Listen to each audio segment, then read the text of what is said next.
comes to rivalries, it doesn't get much better than this, John. No, it really doesn't. Coach Turnquist, of course, has been around for a long time, and talked to him before the ball game. He says this match is up there with one of the best get-togethers between these two teams. Obviously, they both had tremendous records coming out of the always competitive Bay Conference. These two teams have really done a great job all season long. And what a great way for the fans for this all to accumulate right here in this ball game. And the good part is both will have their seasons continue even after this game. So that's what's so cool about this one. It's not do or die.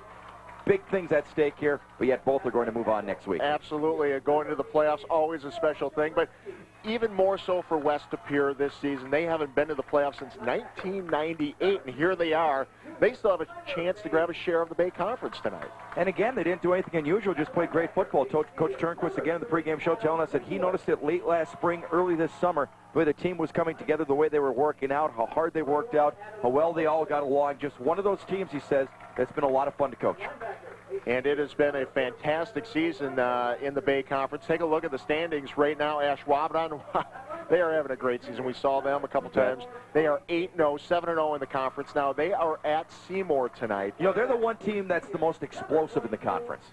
These other teams, good defenses, good whatever. Ashwaubenon, an explosive team, maybe the most explosive in the conference. And we saw them last week. They have really matured this season. They are really playing well right now. They've got to beat Seymour tonight to clinch the conference outright. They've already got a share of the conference. Now, should Ashwaubenon lose to Seymour and West Pere win tonight, well, then they would share the Bay Conference championship.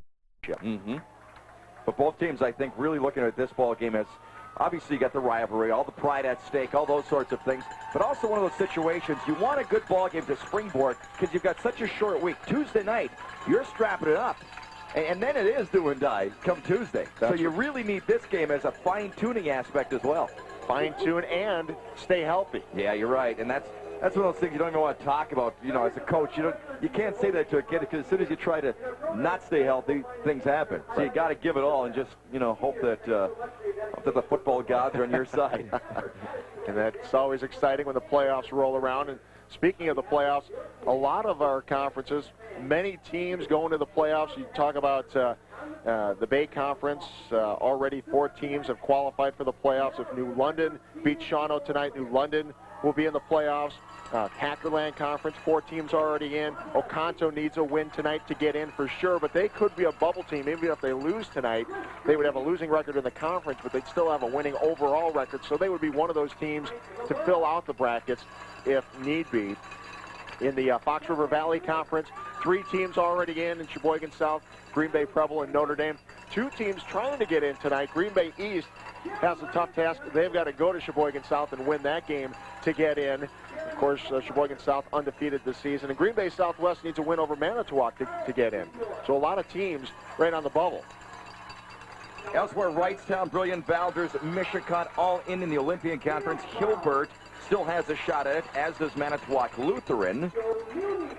In the Marinette Oconto, the M&O Conference, Crivets, Niagara, Wasaki, all in. Peshtigo, Suring on the bubble along with Coleman. You believe that? So, 3 teams trying to get in from the M&O tonight. Exactly. That's really something, isn't it? And actually, Peshtigo and Suring play each other. Yes, they do. So the winner of that will be into the playoffs. The loser, they are out, and Coleman's going to end up playing Gillett tonight. So they might get in. Some conferences ended their seasons last night, regular season.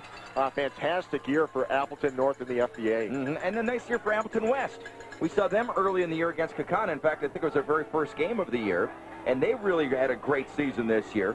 Nina, of course, with a nice year. Kimberly, Fond du Lac, always with good seasons. But Appleton North, remember we did that game last year, Ted, one of our last games of the year. And they were going with all young kids. It was all sophomores and juniors, if you remember. And boy, did it pay off for those guys down there. They are really playing well, and they will have a #1 seed, you would think, going into the playoffs next week. You bet. Last conference, you have the Valley 8, and Xavier is going to win that conference. Or at least it looks like that's going to happen unless Xavier loses tonight. All the other teams in the Valley 8 played last night. Xavier still has to play tonight. So if they get knocked off, then we'll pack again. Would get in the 14th time? They've won 13 consecutive Valley 8 championships, but if Xavier can win tonight, they would go on to clinch the Valley 8 championship. So a lot of great football teams this year, and of course a lot more great football action coming your way. You bet. Just want to double check and say, where's Little Shoot this year? Where did they end up record-wise? 2-5. That's surprising. They played such a tough game against Wapaka that night we were down there. They almost knocked them off. Yep. Very close. All right, we've got our game, West De Pere and De Pere. It's West De Pere kicking off to the Redbirds as we are underway in the final week of the regular season.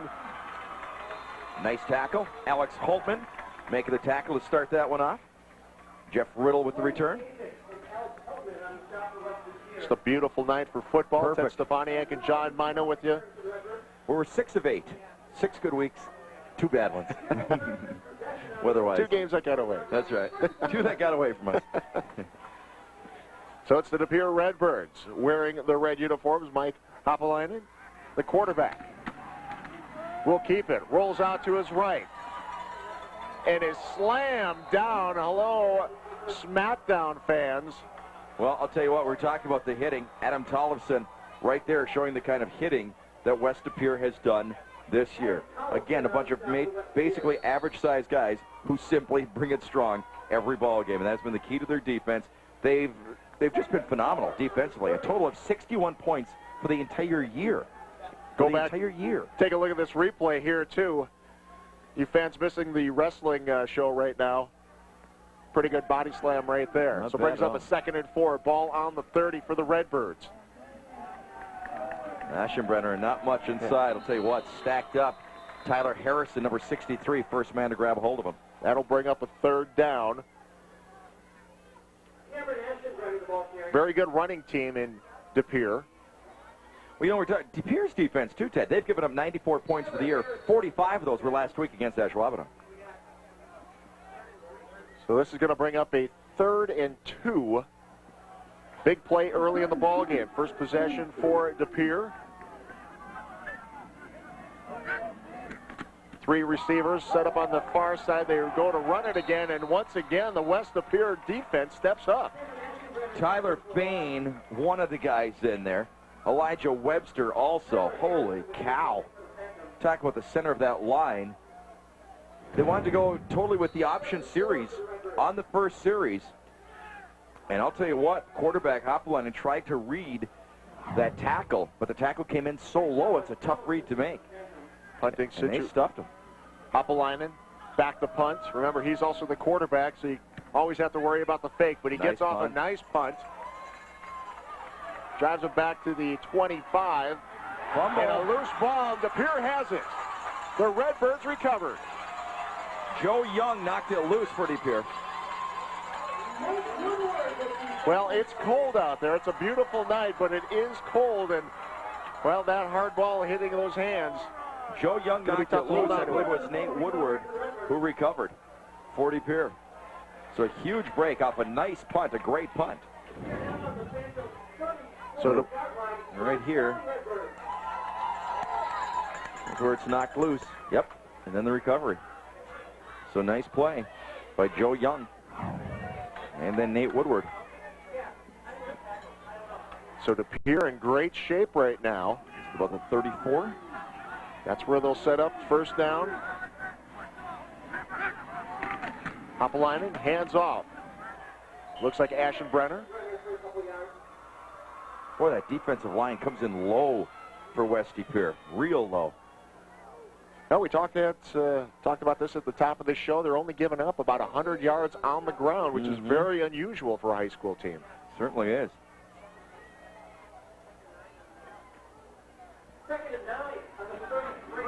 One yard gain on that last play. Brings up 2nd and 9, ball on the 33. Hopalainen wants the pass, going to the air. Has a man and just overshoots him. Well, he was looking for the man that recovered the fumble, Nate Woodward, intended receiver. Caleb Colts with the coverage. Looked open early on in the pattern. Hopalainen with just a quick 3-step drop, but then Caleb recovered nicely and was right on him.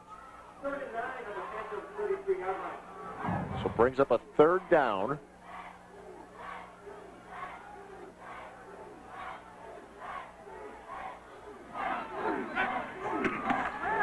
Hopalainen to the air again. Has his man Woodward. Woodward breaks the first tackle and is brought down inside the 5 near the goal line. What an outstanding throw. Kurt Getschow with the tackle inside the 5. What a nice timing throw by Hopline. Absolutely frozen rope right in the numbers. Look at this. 3 steps, wind up, boom. Right in stride. That was outstanding play. Woodward brought down just before the goal line. Brings up a 1st and goal on the 1. Redbirds trying to get on the board first here. They give to Aschenbrenner. Aschenbrenner stacked up, and they look, and it'll bring up 2nd down. It's the interior of that line once again for West Pere, coming at him low, stacking it up. That is a tough defensive line they got out there. Big number 70, Phil Robertson, one of the guys, number 70 right there, stacking it up. Still on the 1-yard line, 2nd down. Give to Aschenbrenner again. This time he's in. Touchdown, Redbirds. Nothing fancy about that one. Nope, nothing at all. Just followed his guards. One of those situations, get behind the big guys there. Chris Shire, one of the guys he followed on the inside. And they led the way.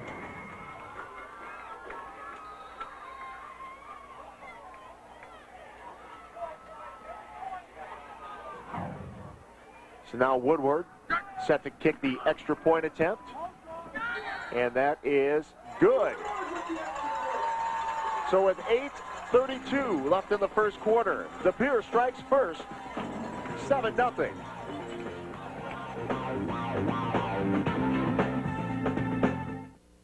Around the world, the call is heard. Feed me. Feed me. After the game, he said, Feed me. The hungry need to be fed. Me. Wait till late. 42nd and... Feed me. Feed me. So get them the new Full House Extra Large Pizza from Pizza Hut. Now you're talking. 30% bigger than our large for a very tiny $9.99. That's 30% more satisfying Pizza Hut pizza. I'm fed. I'm fed. I'm fed. The new Full House XL Pizza. It feeds them till they're full.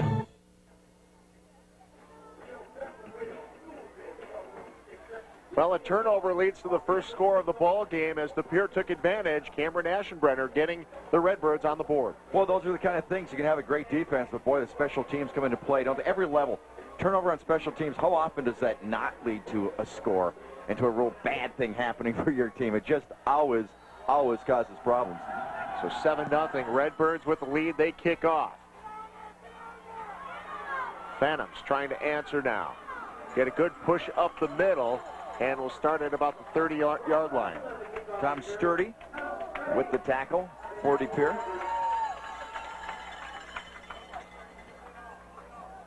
Let's see the West De Pere offense come on. And we mentioned last week that De Pere came out so fired up. I almost wonder if they were overcommitting early in that ball game. They were so excited against Ashwaubenon. And Ashwaubenon routine plays turned into big gains for them early in the ball game. Their defense will be tested again tonight. Of course, they're trying to rebound from that big loss to Ashwaubenon last week. 1st and 10, ball on the 29.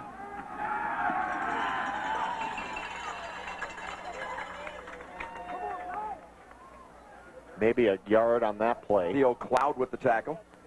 Both teams pretty conservative here in the early going. You know, they've got some nice running backs. And these guys are going to be, you know, Jared Jansen, of course, outstanding season, 1,034 yards coming into the ball game. Olsen, 39 of 61, 528 yards. I mean, they've got some nice, real nice. I mean, obviously, Jansen's the leading rusher in the conference. So if they can control the clock, they can control the chains. Jansen wears 29, but they go up the middle with Adam Greenwood.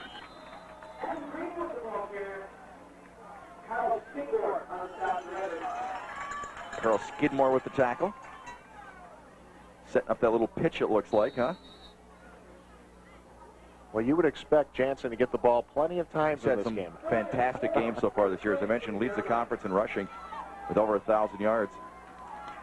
There's some pretty good rushers, running backs in this league as well. 3rd down, 4 to go, ball on the 36. Play action. Want to go to the air, Eric Olsen. Look out. Thought for a moment that they may have had a reception Yeah, I did out too. there. I thought Tolleson maybe had grabbed that, but nope. Ref was right on it right away, waved it off. It's a big defensive stand for De Pere. Coming off the touchdown and come for the big defensive stand like that. Play action to... Oh, yeah, definitely. Good camera work there. Definitely hit the ground first. Yep. Good effort, though. Both sides. Punting situation for the Phantoms. And a good bounce in favor of the Phantoms. We'll take it down to about the 15, and that's where the Redbirds will take over once again. Well, you know, that was kind of a knuckleball punt. Jeff Riddle had to run a long way to get up to it. At the time, I thought, oh, this is going to be a tough one to handle. But then when it bounces, you see the kind of bounce you get, then everybody says, why didn't you catch it? But at that time, it looked awfully dangerous to try to corral. You know, just standing here in the press box, my feet are kind of cold. I'm not quite sure I would want to do any punting hands tonight. No, I agree. The hands and the feet are going to be a little chilly tonight. They certainly are. Great-looking crowd out here tonight. They're all bundled up. They brought in extra bleachers for this game. Stands are jammed here. Not a seat in the house. Redbirds take over. 1st and 10, ball on the 15. Hopline with the handoff. Staven. Boy, they come up and they do hit. That was Caleb Colts, again, coming up with the hit on the second man around, trying to take it around the right side. They've got 3 running backs. We talked about this last week. DePere's got 3 running backs that they feel comfortable giving the ball to. Ashenburner, of course, the mainstay, but only a sophomore. Look at this, trips formation to the left. 2nd and 6. They go to the other side to Woodward, and he's got a first down. He fought his way nicely, didn't he? Nate Woodward. You know, I do the St. Norbert games on Saturday afternoons. I think he stole that from Jim Pertill's playbook. He loves to go with 3 wide receivers to the left side, look like he's going to flood it, and then sneak somebody out on the right side, the one, because then you guarantee yourself one-on-one coverage and hope your man can break the tackle and turn it into a big play. Not a bad one-on-one situation with Nate Woodward, their number 1 receiver. So a first down, ball on the 27. And a timeout. Redbirds want to talk about it. So we'll take a timeout as well with DePere leading West DePere 7-0 early in the first.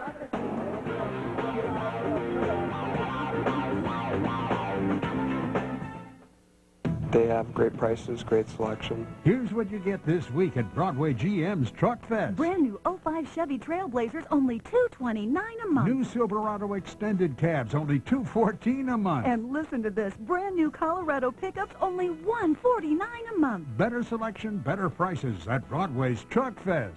Broadway's wonderful. Awesome dealership. Who better?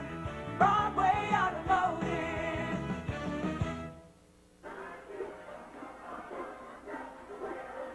Well, the music says that's the way I like it, and that's the way DePere likes it. 7-0, a lead over West DePere. A battle for second place in the conference and possibly a conference championship if West DePere can come away with a win and Ashwaubenon loses at Seymour tonight. 1st and 10, ball on the 27 as DePere comes back up to the line. Fumble. Loose ball, and Hopalainen just fell on it. I think he got a cut on his running back's hip. He wanted to run the option. And I think when he pulled it out, he just caught it literally on the hip pad of his running back. And that's what made it pop loose. Let's see here. No, actually, no. The defensive lineman reached in and knocked it out. It's a nice play with the defensive lineman. Real nice play. I thought he got a cut on the hip, but no, he had already pulled it back in. He was trying to roll to the left. Loss of 6 yards on the play. Brings up 2nd and 16, ball back to the 20. It's that inside reverse that they used so well last week, or tried to use so well last week. Tyler Harrison with the stop for West DePere, number 63. We get all the action going one way, come back, inside handoff. Remember that cross Shoot it right up the gut? Yep. Well, the Phantoms had it sniffed out here. Nice hit for the big man on the inside, Tyler Harrison, number 63. So 3rd down, ball still on the 20. Named after 2 different presidents. Huh?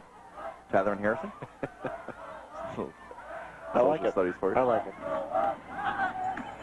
Hopalainen has his man, but gets back to the original line of scrimmage. Ryan Healy. His favorite target out there. Taken down by Caleb Colts once again. Healy, the big tight end. 6'4", 215. Yeah, he's a great target. You know, Tollefson here is the #1 punt returner in the conference. Averages about 12 yards a return.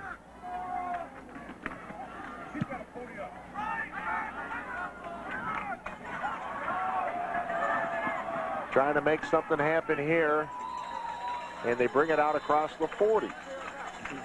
Get Show with the return that time.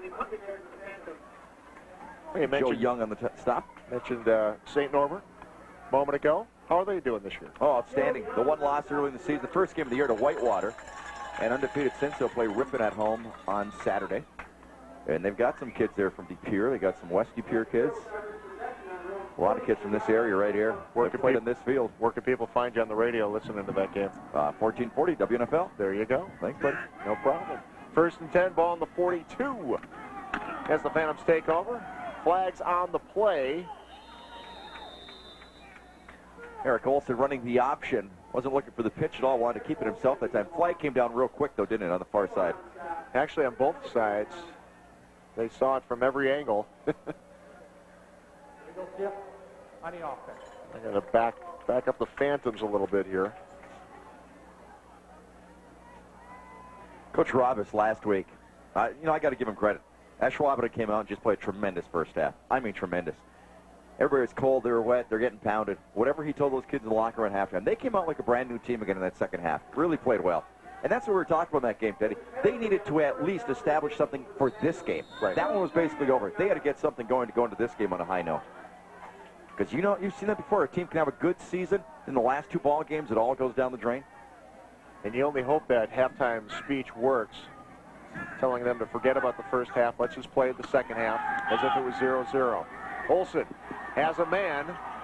Flags on the play again. They get just across the original line of scrimmage. Jared Jansen on the screen. Seemed to be set up nicely. Well, that flag came down right there in front of everybody. Looks like a hold, and it will be against the Phantoms. That'll back them up a little more. Well, the Phantoms, their own worst enemy so far in the ball game. The fumbled punt. 2 penalties right here on this possession. They really want to get him out there and just let him do his thing. Jansen, of course, outstanding physical abilities. Offense. Jared Jansen. 10-yard penalty. First down. They're moving backwards. 6 foot, 185-pounder. It's a senior.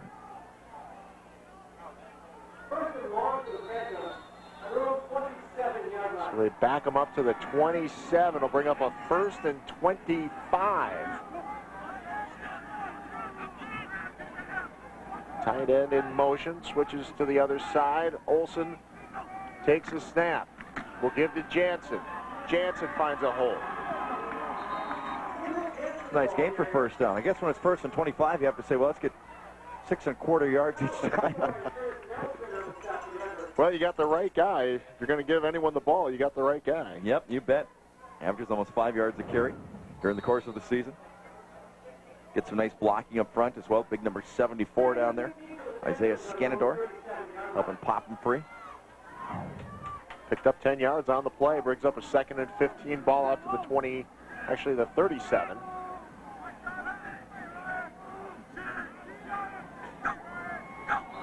They got him. De Pere looking for the blitz. Theo Cloud got caught on the hard count. Yeah, Olson doing a nice job with that cadence. Real nice job. Well, short. Can hear it all the way up here. Yep. The other thing you have to be careful. I don't know in high school if they've called it much this year, but you notice in college, they really call the quarterbacks if they bob their head. Yep. Or the hands. You can't. Or the hands. Yep. They got Kyle Orton on that to the Badger game That's last right. week. Badgers doing well. St. Norbert doing well. Packers possibly in the rebound.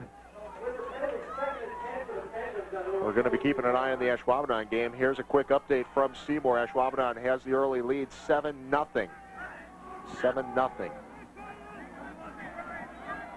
And I believe that was a halftime score. That is a halftime score. So 7-0 Ashwaubenon leading Seymour. Of course, that game started at 7 o'clock tonight. Olson scrambling. Gets out close to a first down. It's going to be shy. It's a nice job pulling it down. Ryan Healy pulled him down, but a real nice job by Olson. Had good protection early, and then spotted a nice glimmer of daylight straight up the middle. So that's going to bring up a 3rd and 2, 3rd and 3 And remember, this was a 1st and 25. Yep. Look at this. Boy, he got some nice blocking there. Number 60, Steve Rasmussen. Nice job, Steve Rasmussen, for West De Pere. So a big play here for the Phantoms. Trying to get a little momentum here late in the first quarter. 3rd and 2. Ball on the 49. Give up the middle. They're going to be real close to a first down, and I think he's got it. Real close. He got hit early, but he got hit low. Jacob Burt hit him low, number 63 for De Pere. Boy, I think he's got it. I think he's got it. That ball is basic nose, huh? We're in the perfect spot Yeah, for it's that. right smack in front of us here. It's real close. Yeah, you can tell it's getting cold up there. The chain crew running out gingerly. Yeah, those joints are a little, You notice that? little frozen. Running out real gingerly. Yep, maybe about half the ball, huh? And I'll take a timeout while they run to the sidelines. Well, you got to give credit to the Phantoms for that. 1st and 25. You bet. That was outstanding. They needed every inch of that football. They sure did. And they used every way possible. They had the quarterback keeping it himself. They had the screen. Coming off the line nice. So a first down. They're into Redbird territory. Ball on the 47. 1:22 left in the first quarter. Olsen, the handoff. Big Inside hole. his big fullback, Adam Greenwood. Well, just a quick hitter, but what a big hole that time. Came through with a punch, didn't he? When he hit that hole, that's the way to hit the hole right there. The quick block over there on the right side by Mike Schleiss. Greenwood doesn't get a lot of carries, averaging almost 3 yards a pop. 2nd and 6.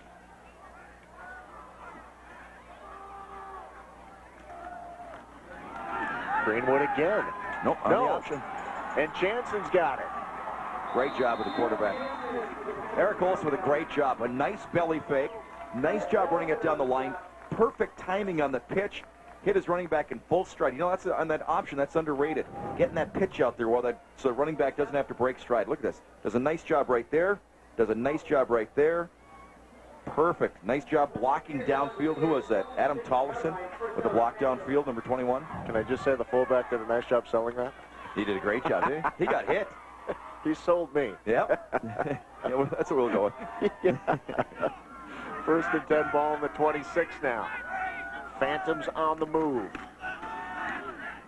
Big hit at the line of scrimmage. That'll be the last play of the first quarter. That was a three-way get-together there, including Brian Dorsey on the stop that time. And the big fellow in the middle, Jacob Burt. So the time expires here in the first quarter on a beautiful night in De Pere. Full moon looking on. And the Phantoms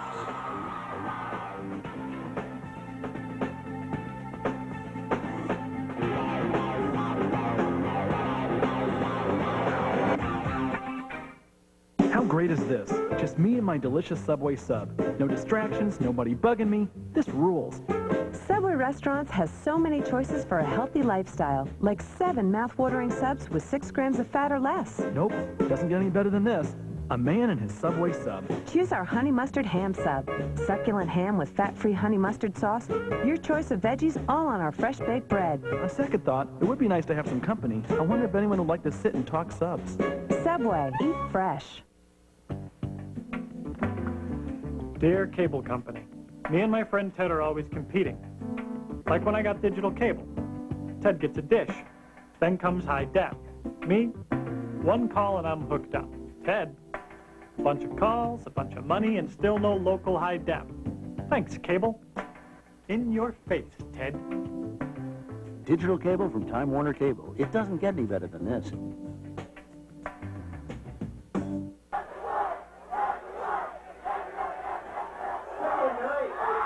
Redbird fans cheering. Their team leading 7-0 here as we begin the second quarter of action. The Phantoms trying to answer. Jared Jansen, the second down carry. Nice hit right there, Mike Liberto coming up, making the hit. Well, I would think the Phantom fans would be pretty excited to hear that halftime score at Schwabendown and Seymour. Yeah, that's within reach right there, huh? Seymour Thunder trying to pull off a big effort tonight. Third down, 7 to go. Ball up on the 23. Eric Olson, the quarterback for West De Pere, brings him up. He's got a man. Slips, then slips a defender and picks up about 5 yards. Good job by Kurt Getchow. Yeah, did a real nice job. Didn't he slip in that first one? Boy, and then coming over there in a flash is Theo Cloud, number 55. Like a young Nick Barnett. Watch him go after this play. Watch 55 all of a sudden come into the picture. There's the Bambi dead leg to the extreme. Yeah, that's what you call it. Watch Big Theo come in right there. He says, that's it. Fourth down. Wooden Sharp would be proud of that. Yes, he would. The wounded deer, as I call it.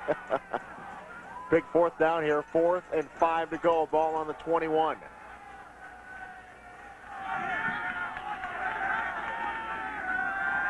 Olsen the pitch to Shuttle Jansen. pass, yep.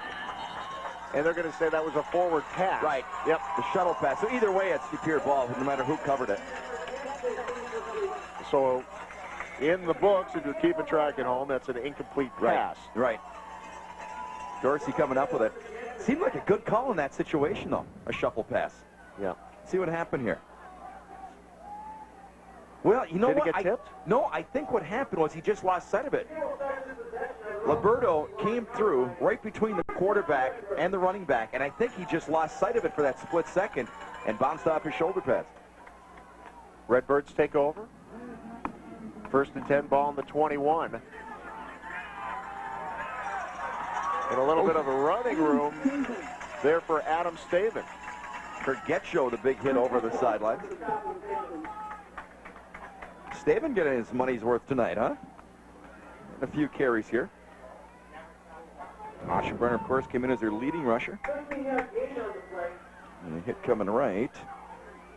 Right there. Boom. So enough for a first down. Picked up about 12 yards on that play. Long huddle. They all say, John Madden says, look for a pass when it's a long huddle.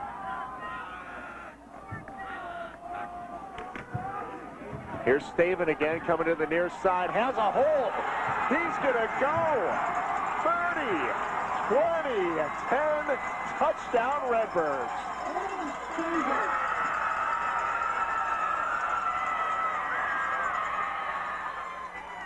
Well, Cameron Aschenbrenner was leading the way for him on that play. Got a nice seal block. I think the last guy that really had a chance at Staven, and Aschenbrenner took him out. Is there a flag? Way downfield, yep.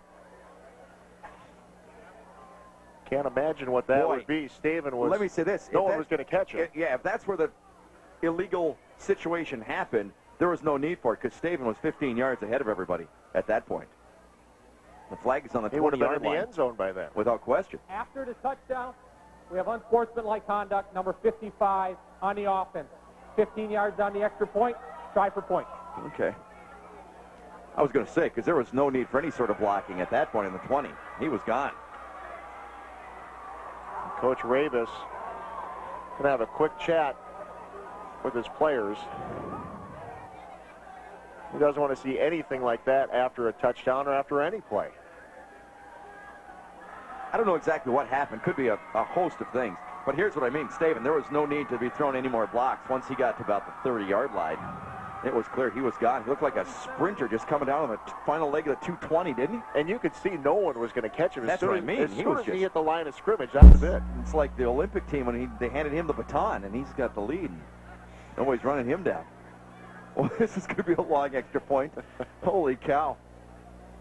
Back on the 18-yard line? Yeah. Back him up 15 for the unsportsmanlike. All right. Oh, Nate Woodward, see what you got. 35-yard extra point attempt. Wonder if he's got those toe warmers. No, I don't know. I'd have those electric socks if I were him. Now some confusion out Coach there. Robbins is out there talking to the officials coming on the field. Nice pulling his team over. Talk to him. Yeah. Wonder if that would be illegal. What's that? Those socks with batteries in them. You put the battery on your toe? Yeah. Remember those? Don't you remember those old hunting socks? Yeah. Buy them in the back of Outdoor Life magazine. I could use some of those. Batteries would go dead in about an hour. They got those heat packs. Yeah.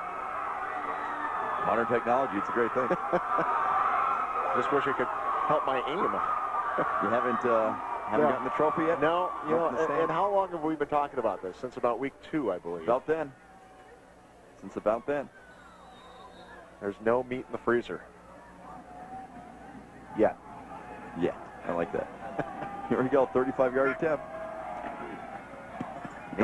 Somebody got a hand on that. Extra point is no good.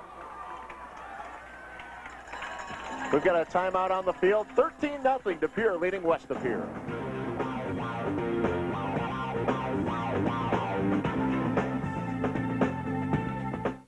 How great is this?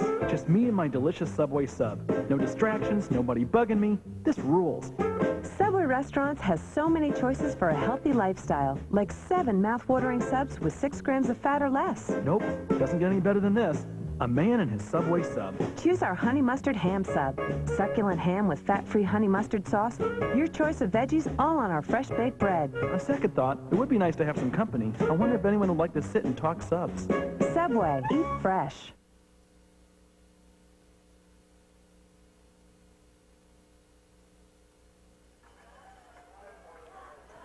Dad Frazier Field in De Pere, Wisconsin. Live high school football coverage on UPN 32. What do you have, the telescopic lens on that one tonight? I don't know. Holy cow.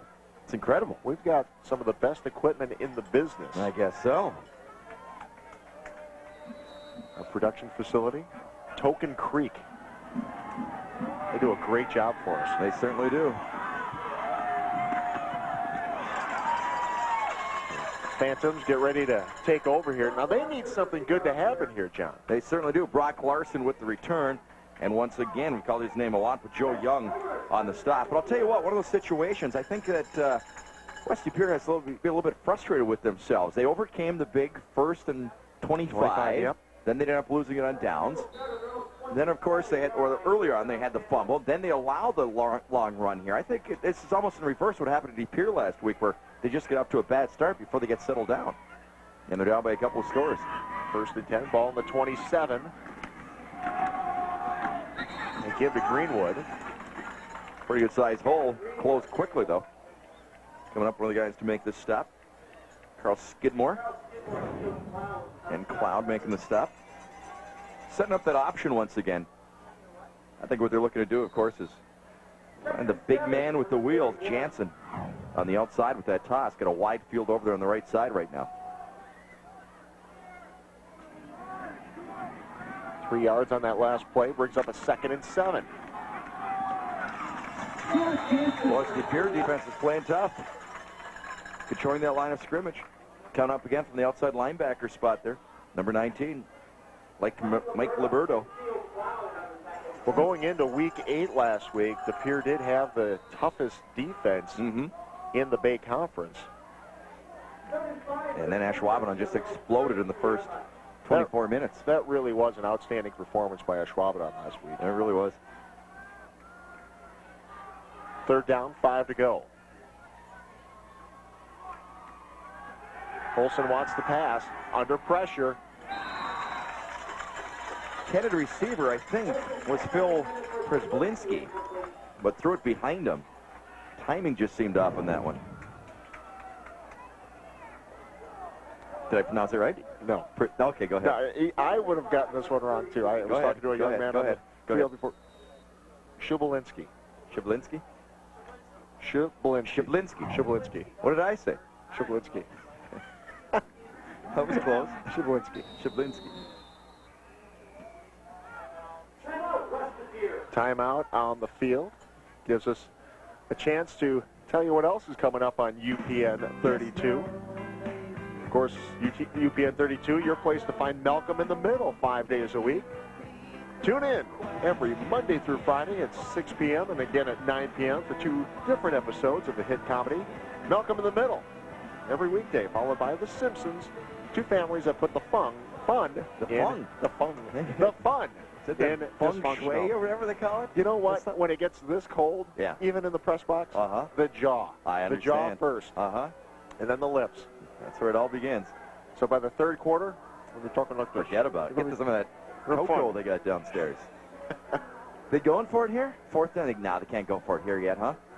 Still too deep in their own territory, 4th and 5. And it's early. Yeah, it's early, yeah. 8:17 left here in the second quarter. Although if both teams keep it on the ground, this could be a quick ball game. Yeah.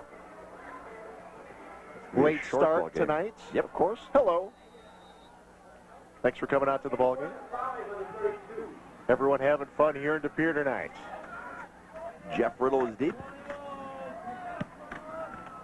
Pressure applied. Evan Sorgi with the kick. And West De Pere, the Phantoms coming down.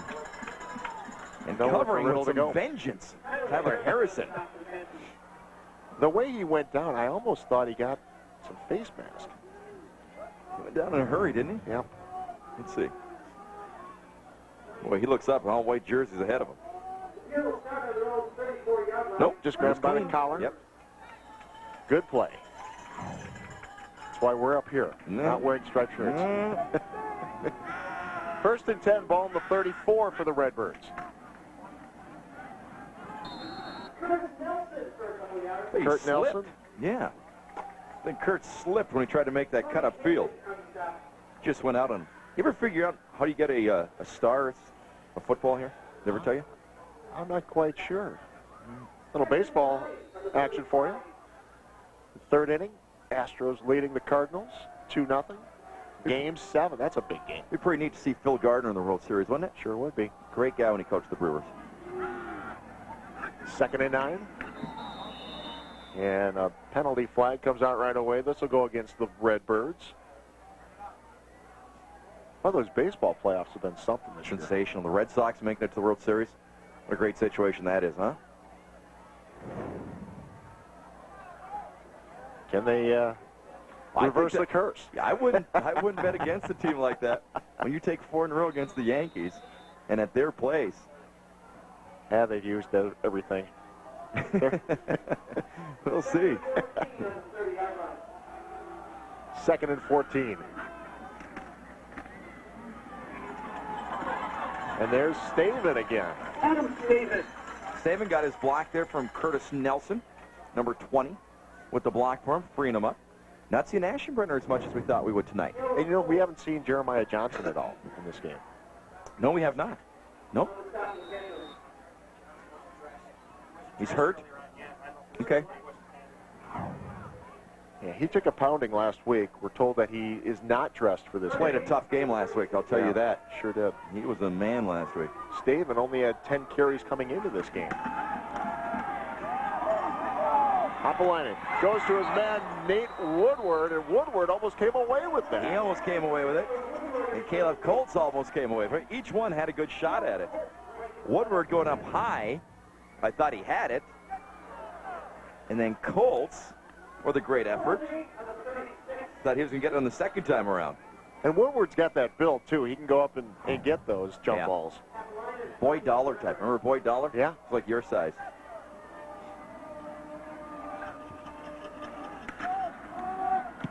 Apollonia to punt. Flag down again. There's a penalty flag now. Find out what this is all about. A lot of flags here in this ball game early on.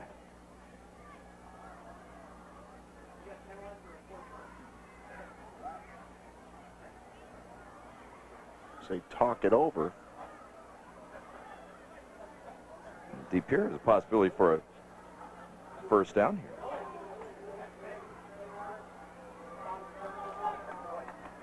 Nope, against it. All right. So we'll be De Pere, West De Pere football. Sure. All right. One of those situations, I think, West De Pere, shell-shocked, I think, a little bit early with the fumble and the quick touchdowns. But one of those situations, you see the penalties already. 3 for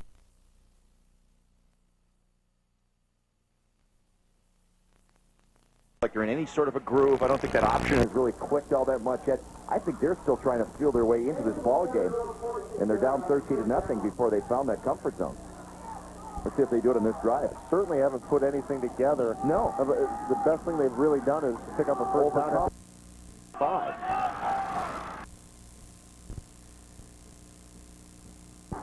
First and 10 ball on the 26, and there's Jansen. And that's the guy right there. Well, that's what you were asking for. That's their style of football. Get him going on the big hitters. Let's see what we got here. We got the pull. Oh, nice job. Nice job pulling from the right side. Isaiah Skenador. Watch big 74 come over. Open the way for him. Right there.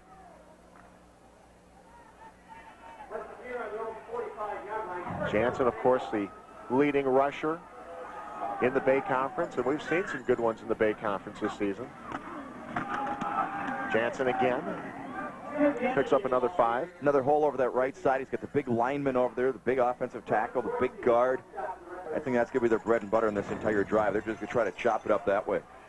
Jansen with 192 carries in conference play coming into this game, over 1,000 yards. And he's leading the conference over guys like A.J. Phillips from Ashwaubenon, Doug Coppin from Bayport. 2nd and 6. Nice defensive stand that time. Nice defense play. Theo Cloud holding his position there at the linebacker spot. Number 55. You know, he got about 3 yards after he got hit. Yeah, he did. Well, he's not bad size. 6 foot, 185. You know, for a high school running back, that's not bad. He's still got more. Keep those legs going. Yeah, that was outstanding. Like Najee last week. Big play here. Brings up 3rd down and 3. Oh, I think this is 4-down territory right now, don't you? Could be. They trailed 13-0 here with 5 minutes to go in the first half. Give it to Jansen. You don't even have to worry about a 4th down. Nope, got the black that side over on the right side. Phil Robertson, number 70. Open it up for him. And this is what I was talking about a few minutes ago, Teddy, about Western Pere. These are the kind of drives they've had all season long. Pull the guard a little bit, open it up, let Jansen get behind the big guys, do some things on his own once he gets into the linebacker territory. So 1st down, ball on the 44 of the Redbirds. Phantoms putting together a nice little drive here. Olsen goes to the air this time. Had his man, Getchow. Nice play action. Really froze the defense that time. Threw a bullet to Getchow. Just couldn't handle it. It was a well-designed play, wasn't it? They've been setting that play up. Would have been close to a 1st down. That has got to be hard to hang on to the ball tonight. Everybody looks at Jansen coming through. And brings up a 2nd down.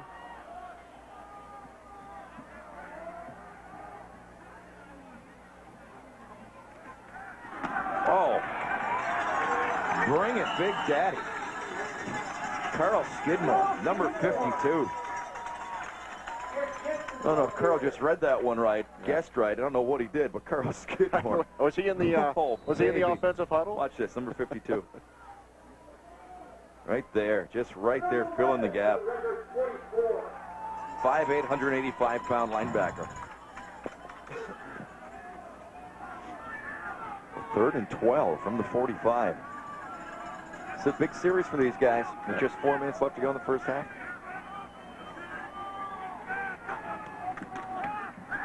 Olsen to go to the air under pressure and is brought down after he picks up a yard.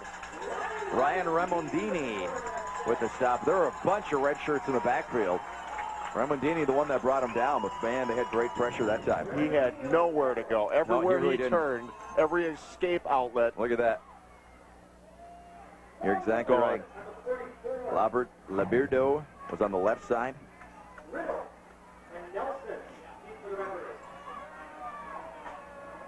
So it's not 4th down territory. As they line up in punt formation and the timeout on the field as the Redbirds want to talk about it. So we'll take a timeout as well. 13-0. De Pere leading their crosstown rivals, West De Pere.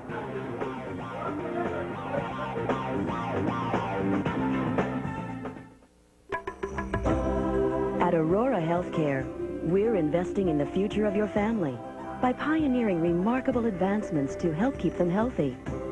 From developing genetic risk assessments to break the cycle of family diseases like breast cancer and heart disease, to revisiting great ideas like home delivery that brings prescriptions right to your door.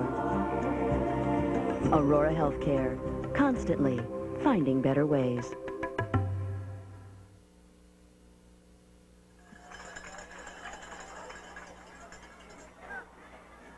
Well, a lot of fans out there, I would think they'd be more bundled up. Well, that's the kids. Like I said, I haven't seen a high school kid in a jacket this year. Haven't seen an umbrella. Haven't seen a raincoat. I don't think I've seen a hat unless it was something real fashionable. No gloves. Phantoms punt away. With 3:07 left here in the first half. You know, one of those situations, I think De Pere, plenty of time, 3:07 as you mentioned. De Pere is going to think about trying to get some points on the board here. 13 isn't too hard to overcome. If they get 3 scores up here in this first half and a goose egg on the board for West De Pere, with the way their defense is playing, they're going to feel real good about themselves. And West De Pere has to say to themselves, defense, here's where we got to start bringing it and then get that ball back for offense, get one more shot. But they just can't give up another touchdown here in the late stages. First and 10, ball on the 23. Nelson in motion. Aschenbrenner.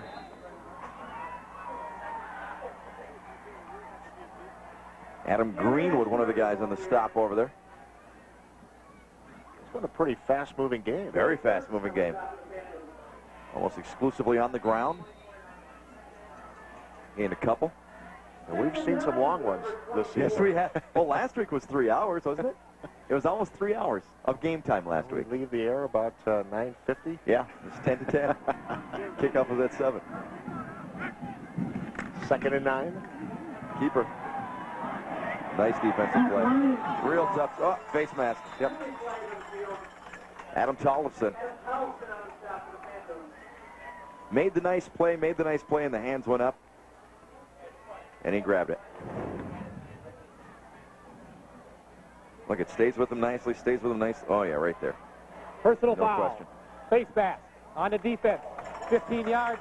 Yeah, I was going to say, even in the pros, that wouldn't have been one of the incidental types of things. Right. That would have been, once the head starts turning and the hand stays on it, they give you the big one. Checking in on Bay Conference scores tonight. Ashwaubenon now with a 14-0 lead over Seymour in the third quarter. I believe that's probably the end of the third.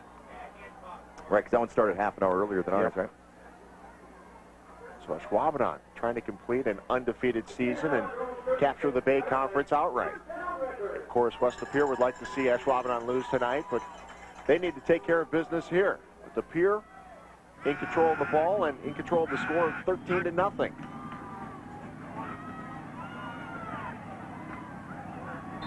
Phantom string them out. Nothing doing for the Redbirds. Tyler Harrison, Tony Kasich in the stop over there for West De Pere. You know, one thing talking about Ashwaubenon, as you mentioned earlier, Ted, they very seldom go backwards the further the season goes on. Do you know what I mean? They always seem to peak at the right time. In fact, when they won their first state championship, I was really surprised last week when they told us that their record during the season was 5-4 during the season of their first state championship. Yep. They just seem to always get better as the season goes along. 2nd and 12. Keeper again. Kept running with the keeper. 7-on-7 that time. Caleb Colts knocking hop line out of bounds. Well, we saw Ashwaubenon twice this season. Mm-hmm. First time we saw him against Bayport. In a good ball game, a great ball game to watch. But when we saw him last week, they just seemed to have a new maturity level about them. Well, they had 2 and 3 running backs that were running so well. Early in the season, it was more Phillips. And I think the quarterback has just gotten better and better all season long. And the defense underrated. 3rd and 6 ball. Oh, what a defensive play. What a great play coming in. Tony Kasich for West De Pere, taking the pins out from him. Phantoms turning it up on the defense right now. And calling a timeout. So they will have it if they handle the punt cleanly. Watch Kasich come up here, number 24. Great job. He had some room. If he'd gotten the edge on the left side, he had some room to take it down that sidelines. So now Westy Pere, well, they accomplished goal number 1. Will be punting. DePere will be punting from about the 25-yard line, so they should get pretty good field position with a minute left to go in the first half. So not a bad situation for Westy Pere. And they do have an explosive running game. And they can throw it around a little bit, too. Olsen, 528 yards passing this year for an almost exclusively running team. That's not bad. He's got a nice percentage, 39 of 61. So, completing almost 2/3 of his passes, 40 of 60. We should wear eye black. I thought about it. Yeah. I thought about it. You know, I think the kids got it. I know. I think I'd come all the way across with mine. I think it'd look hot. I have such dark circles under my eyes, people think I do wear it. Well, the Phantoms are like this. Yep, off the side of his foot, right at midfield. Well, 1:03 left in the first half. You've got the number 1 running back. Yeah, they couldn't ask for anything better in the situation they're in right now. With a minute to go at midfield, they get a shot to get something on the scoreboard. And they must have all their timeouts. Yeah, I can't think of calling any timeouts. DePere, I think, was the only one that called all the timeouts. So West DePere in a pretty good situation right now. Actually, it looks like West DePere has 1 timeout remaining.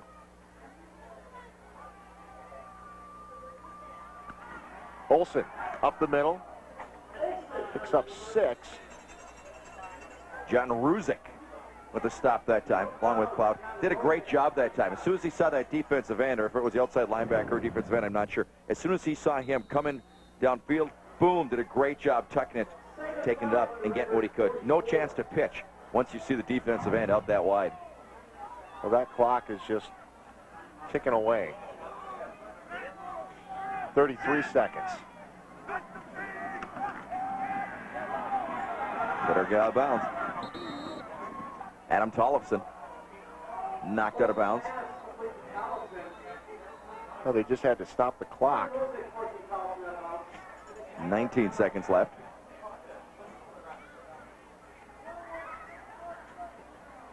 So not much time at the 40. It's still 3rd down.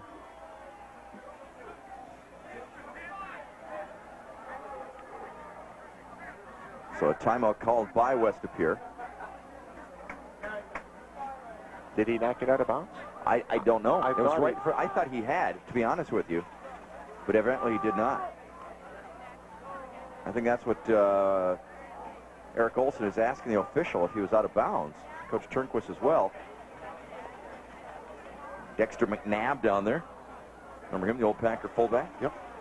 Dexter McNasty, as he used to call him. But West DePere forced to use a timeout. And they put some time back on the clock, 22 seconds. Put in the clock now from 19. A big play here, 3rd down and 2. I don't think I'd even worry about the first down at this point. I think I'd just worry about trying to get about 20 yards if you can, then take 1 shot to the end zone. Yeah, I mean, that's their best hope. You talk about Dexter McNabb for West DePere. You have Bryce Pop on the other side. That's right. They were teammates at one time. Good to see the Packers get out in the community. Yeah, really is. 2nd and 4, ball in the 44, but the time the big issue, 22 seconds left in the half. West DePere trying to find the end zone for the first time tonight. Olsen scrambling, going deep. Oh, that was a well-thrown ball. Very close. Holy cow. I didn't think he had a chance, but Eric Olsen laid that ball out there nicely.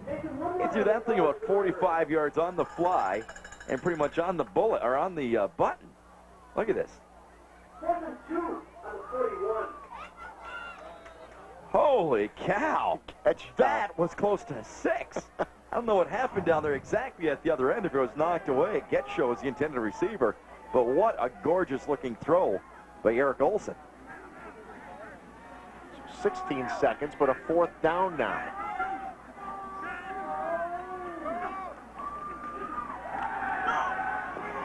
screen. Has his man Greenwood. Now Greenwood has some running room. Inside the 20. But with seconds. no timeouts remaining, Well, they will time stop the clock for to the move first the chain. down.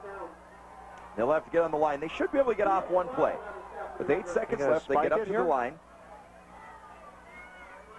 That chain gang isn't moving quite. I told you. They got cold feet. Well, the clock stops now. They will spike it. So with 5. Yeah, There's 5 seconds left on the clock. God bless the chain gang over. That's the slowest moving chain gang we've seen this year. We're going to check out find out what the problem is. We're going to buy those guys new shoes next year. Those feet are real cold. Nice play. Great play, wasn't it, though? Absolutely. Setting up the screen to the left side like that. Great play. Great call. Greenwood may have been a little surprised that he was that open. Had that much room in front of him. So, 5 seconds left. They've got a shot from the 20 and put one into the end zone here. 5 seconds remaining.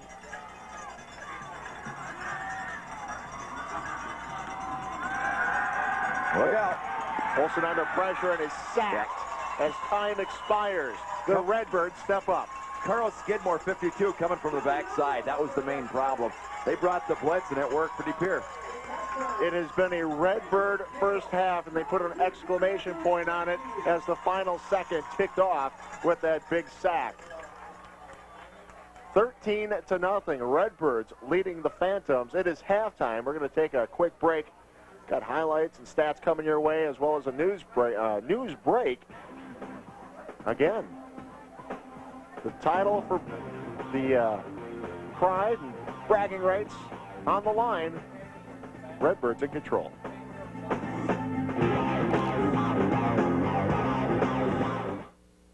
To really satisfy your family, you need a big pizza. Way bigger than that. Now that's what I'm talking about. The new Full House Extra Large Pizza from Pizza Hut. It's 30% bigger than our large, but the price isn't. On one topping's just $9.99 every day. That's 30% more family-pleasing Pizza Hut pizza. No more leaving the table hungry. The new fully satisfying Full House Pizza from Pizza Hut. 30% bigger for a very tiny $9.99. Gather round the good stuff. Store it and save with Rubbermaid on sale at Menards. Keep garages organized with Rubbermaid heavy-duty shelving. It's a snap to assemble and holds up to 180 pounds per shelf. Just $24.95. This lockable 4-door storage cabinet is only $74.87. Put garbage in its place with this 32-gallon heavy-duty trash container featuring a snap-lock lid, on sale only $4.99 after $3 rebate. Clean up with big savings from Menards. Save big money at Menards. Back when I decided I was pro-choice, my daughter was just an infant. The internet was unheard of, and today's medical wonders were unimaginable. We now know an unborn baby's heart beats at 21 days, and they can measure brain waves just 19 days later. Abortion was legalized about 30 years ago. You can learn a lot in 30 years. What I've learned makes me wonder. Wonder if abortion really is such an acceptable solution anymore. Festival's Boomerang Theory. Innovation to bring you back. Festival's boneless pork tender roasts, tenderized while lounging in our 3 signature marinades. Gourmet lemon pepper, savory Italian porchetta, and the teriyaki character of sweet bourbon. Boneless pork tender roasts. Innovation to bring you back. Great stuff for not a lot of money. Festival Foods.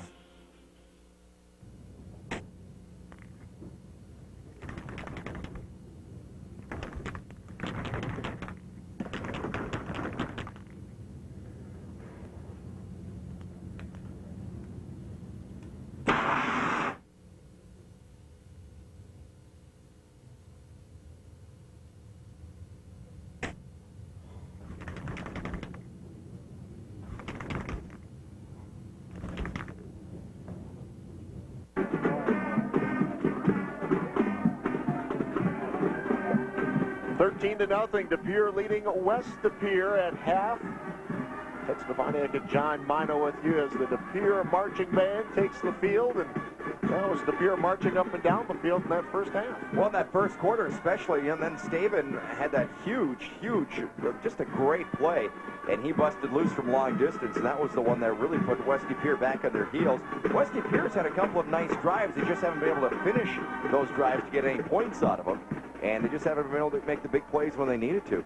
I think West De Pere is going to come out in the second half, kind of like De Pere came out in the second half last week against Ashwaubenon and said, hey, guys, let's play our style of football. Let's just go back to what we do best. It was a fumble early in the ball game that caused some problems, obviously, for West De Pere. They had a drop pass. I'm not sure what happened. That long pass down to the corner of the end zone looked like that had a chance to be 6 right there. So West De Pere just not doing the big things they need to do, and De Pere did in that first half. And you talk about the importance of this game from a pride factor, a chance to get into the conference championship, share that, but also you're trying to get ready for the playoffs coming up on Tuesday. You know, and that's the key, and obviously that's a whole new season, especially now with as many teams that get into the playoffs. You literally have to look at that, and I know it's the old one game at a time type of thing, but you could have 5 ball games. I mean, you can be playing for quite a while yet, and you do want to go into that. You don't. I mean, there was a time when you said you wanted to peak at the end of the season. You almost don't want to. If you have serious hopes of going deep into the playoffs, you still don't want to peak. You want to peak about 3 weeks from now. Absolutely, but you want to play well enough to get those wins. And right now, West De Pere just, they haven't seemed to be able to get anything going. They'll have a couple of nice plays. Well, that's what I mean. Then a drop or a blitz that throws them out of the rhythm and things like that. And we still haven't seen, you know, the outstanding running back. He still hasn't had a chance to really open things up. And that, of course, is Jansen. Jared Jansen, leading rusher in the conference, 1,034 yards. And, you know, West De Pere coming in with the top defense in the conference. But De Pere, their defense, I think maybe a little embarrassed with the way they played last week against Ashwaubenon, especially in that first half. I think they came out tonight and said, okay, listen, guys, you know, the east side of the river here in De Pere plays some pretty good D, too. It's not just the guys on the west side. We're going to prove that to everybody tonight. Well, they've got another half of football to find out who gets the bragging rights for the rest of the year. It's De Pere and West De Pere. The Redbirds leading 13-0 at half. More halftime festivities coming your way in just a moment. But first, a break. You're watching UPN 32.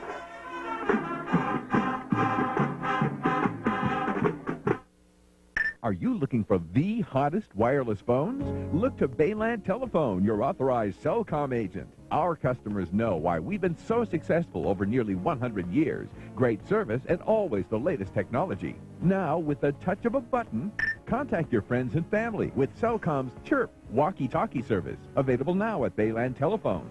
Our experts can show you why Cellcom is clearly the best. Take the short drive to see the latest phones at Bayland Telephone, exit 185 in Abrams.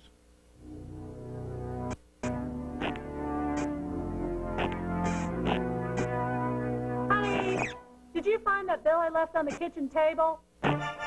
When you get blindsided by an unexpected bill, there's only one place to turn. Honey? Ace Cash Express, where a hassle-free short-term loan lets you borrow up to $500 cash with no credit check. Ace Cash Express. Now everybody has a place to go for money. Around the world, the call is heard. Feed me. Feed me. After the game, he said, Feed me. the hungry need to be fed. Me. We're too late. Feed me. Feed me. So get them the new Full House Extra Large Pizza from Pizza Hut. Now you're talking. 30% bigger than our large for a very tiny $9.99. That's 30% more satisfying Pizza Hut pizza. I'm fed. I'm fed. I'm fed. The new Full House XL Pizza. It feeds them till they're full. It's 3 tales of terror served with a side of Simpson. Your wife is quite a dish. Dang. So prepare for a frightening night of fun. The Simpsons. Sharks Club in Appleton is Wisconsin's #1 billiard facility and supporter of high school football. Open to all ages 16 and up, Sharks Club has 24 pool tables, electronic darts, foosball, and a great sports bar and grill. Sharks Club, downtown Appleton. Come play the best. This UPN 32 News Update is presented by NBC 26. Good evening, I'm Stacey Angabretz, and at least 20 people are receiving preventive treatment after a case of human rabies surfaced in Fond du Lac. A teenage girl came down with rabies after being bitten by a bat at this church. Rabies is almost always fatal once symptoms appear. The girl is described as being in grave condition. We'll have the latest on the rabies investigation on NBC 26 at 10.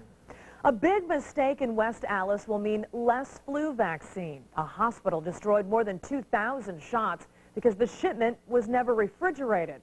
Workers got confused and thought the package was a computer parts delivery. Well, the man who spent 18 years behind bars for a crime he didn't commit wants compensation. Stephen Avery is asking the state for more than $1 million for economic damages. Last week, Avery filed a lawsuit in federal court seeking $36 million from Manitowoc County. Paul Hamm of Waukesha can keep his gold medal. You recall the gymnast won the top prize at the Olympics after a judge's scoring error. Today, sport's highest arbitration board rejected a South Korean's appeal and gave Hamm the gold. The ruling is final and cannot be appealed. Well, right now, Chief Meteorologist Cameron Moreland has your weekend outlook.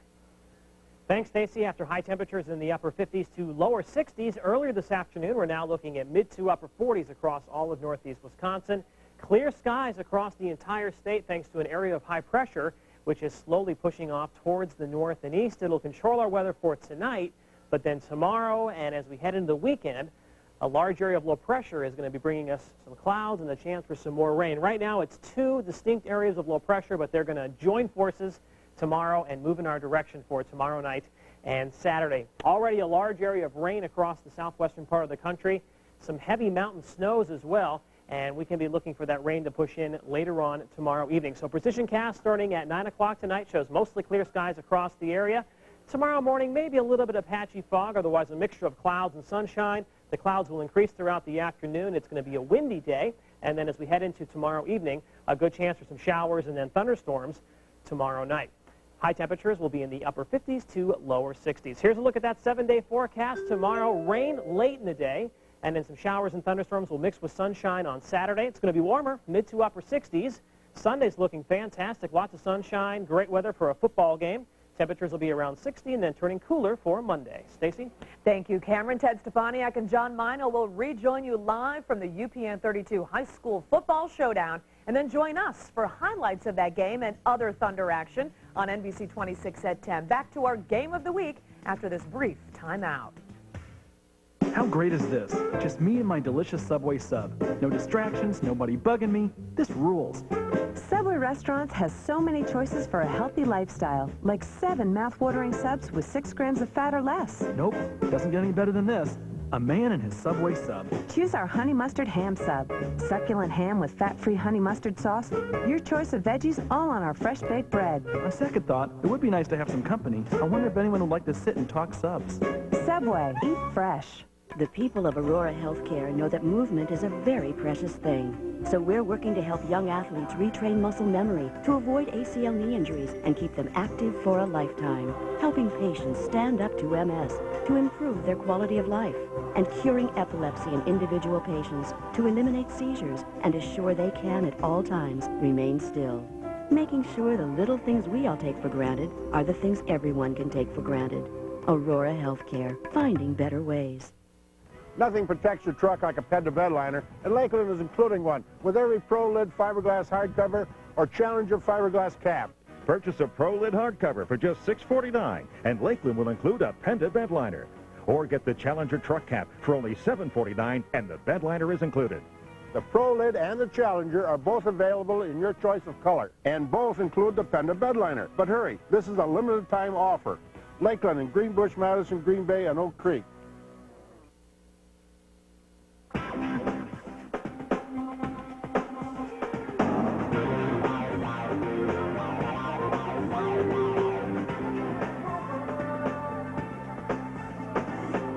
The Redbirds leading 13-0 over the Phantoms of West De Pere. The De Pere dance team out on the field. There got to be some goosebumps out there, because I'll tell you what, it has dropped. The weather has gotten awfully cold out here tonight, hasn't it? You know, we showed up with the sun still in the sky, Yep. and it was a beautiful day. We were talking It about was a beautiful gorgeous night. evening. And it's crystal clear, and the big moon up there and everything, but boy, it has really dropped. I don't know what the temperature is, but it's got to be getting close down into the 30s. When the sun went down. It just absolutely dropped. But again, you got to love high school kids. Look at them out there, bare-armed. They don't care. They're doing their routine. They're going right through it. All the kids are still running around out here. They're loving it. I don't know, when do we lose that? When do we start getting cold and things like that, Ted? Well, I'm 23. And I'm in my mid-30s almost. You know? These kids are great. That's great being around high school kids again, though, isn't it? I mean, really. I mean, just the exuberance they have, and, you know, you kind of get jaded with pro sports sometimes with the way things are handled, and going back to the high schools are really, really, really fun to do. You just want to play. You just want to be with your friends. That's right. Hey, let's take a look at some of the first half highlights from this one. And not a very good start for West De Pere. No, this is where it all started. The fumble that got knocked loose, got it on the 33-yard line. That's it. A beautiful play right here. Just in stride. Hop-a-line to Woodward. 6 quick ones. Well, actually got down to the 1, and then Aschenbrenner followed his offensive line, squeezed in for the touchdown. Yeah, Adam Staven hasn't done much for the Redbirds this season. Made up for it in this play right here. 67 yards, taking it down the right side. And he was just, as I mentioned, it looked like he was in a track meet. He was just heading towards the string. Bay Conference leading rusher is Jared Jansen. He plays for West De Pere. Got the big hole right there, got some good blocks. Picked up one of his bigger gainers right there in the first half. Phantoms had a chance to get on the board here late in the first half. Set up the nice play here, the nice screen. This took it down to the 20-yard line with not much time left. Greenwood got it close, and then a real good-looking pass here. Eric Olsen had an incomplete pass, then got sacked right there. But he had a long pass into the corner of the end zone that looked like it had a chance for 6. Not sure if it got knocked away at the last second or if it was dropped or just slightly overthrown, but it did look like they had a chance for 6 there with just a couple seconds left to play in the first half. So we're about a minute away from the second half beginning as you look at your halftime stats now. So there you go. De Pere with 136 total yards there in the first half. You know, that's not a lot of yards, but you got 13 points out of them. West De Pere with 115 total yards. You got to remember now, Jansen averaging, well, he has 1,000 yards rushing on the season. So averaging over 100 yards rushing himself coming into this ball game. And I think that's the one situation that they're most disappointed with right now is the fact that they haven't found ways to free him up yet, to really get him going and turn him loose. And that's what I see in their entire second half. I think they're just going to have Jansen find a way for him just to bust loose and be their offense. Absolutely. And you take a look at your individual leaders. Jansen with 66 yards, Staven with 89, but 67 of those yards came in that one touchdown that he had. Woodward with 39 yards receiving. He's done a pretty nice job as well. Jansen will end up with 30 carries before the night's over. Guaranteed. They'll give it to him a bunch here in this second half. They'll really go after it. They'll start pounding it, trying to free him up a little bit, because that's their main offense. I mean, that's been their main thrust for the entire season. And again, with De Pere scoring 2 quick ones the way they did, and that first half really going by in a hurry. West De Pere didn't seem to have the ball all that often, and they just did not come up with the key plays they needed to come up with in that first half to keep the drives alive. A la Madison, John, jump up, and get down. That's right. That's right. I'm even doing it here a little bit. You're just trying to stay warm now. You know, I know a lot of guys. I live right in this area. I know a lot of De Pere people. I'm going to find out who's on that chain gang over there. Find out how cold their feet were tonight. It's like every time they run down the field, it's like they're running on glass and they're barefoot. I got to find out. It's probably some buddies of mine. But look at this jam here tonight. Absolutely jam-packed. Well, this is what you like to see. And you couldn't ask for anything better. There you go, attaboy. He's class of 64. He's still getting into it. Boy, yeah. Getting down, getting funky. Oh, yeah, I got it. You'll want them? Number 47. That's either Elijah Webster's, folks. That's got to be a Phantom right there, right? Yep, it is. We don't have a 47 on the other side. Yeah, just jammed here tonight. Great crowd. And again, the cool thing is that both teams are going to still play next week. Now, that's the great thing. Both already in the playoffs, and they're moving onward and upward. So no matter what happens tonight, everybody should still go home happy. Absolutely. Everyone having a good time tonight. We've had some great games this year. Saw some good athletes. What was your most fondest memory of the season? Of this season? Yeah. Well, we've had some great plays. You know, that rainstorm in Menasha. That was memorable. That was memorable. That was a good time. That really was. You know, the Notre Dame game. Isn't that the game we had Notre Dame go up 21-0 in the first quarter? Southwest came right back and scored the next 21. Yep. DePack and Littleshoe had a great ball game. that night early in the season. And as you mentioned, kind of surprising to see Little Shoe didn't do better. Yeah. During the course of the season, because they showed tough that night. Looked absolutely outstanding. How about yourself? All those, I'm just trying to think back, too. You know, that Notre Dame game, it was such a bing, bing, bing sort of ball game that it was a point a minute. I just try to think back at some of the individual efforts. Even, I always like to kind of keep my eye on the defense to see what else is going on. And I've just been so impressed over the last couple of years with how good the defenses have gotten as far as their defensive players recognizing plays and the linebackers, how tough they are, and just the great job these coaches are doing with some of these kids. I mean, it's like mini Division I defenses out there. I mean, they have different alignments. And when I was in high school, teams would come out in the 4-3 defense, and the defensive backs would be in the same spot every time. And I'm just amazed at watching these defenses, how much more complex they've gotten, and how smart these kids are, and how they recognize plays. That's the number one thing I really see in high school football, the change from now compared to years ago. Now we get ready for the start of the second half. De Pere kicking off to West De Pere. West De Pere in the white and black jerseys. They need to get something happening right away. Well, trying to make a cut, Adam Tollefson had the wheels go out from underneath him. Not bad field position to start, and I think it's important for them to kind of get that offense established here on this first drive of the second half. Mark Kramer stopping by tonight. Of course, Mark was one of the guys that started. That's right. The UPN 32 Showdown Game of the Week, 7 or 8 years ago. The pioneers. And good to see Mark. Gave us our jobs here. That's right.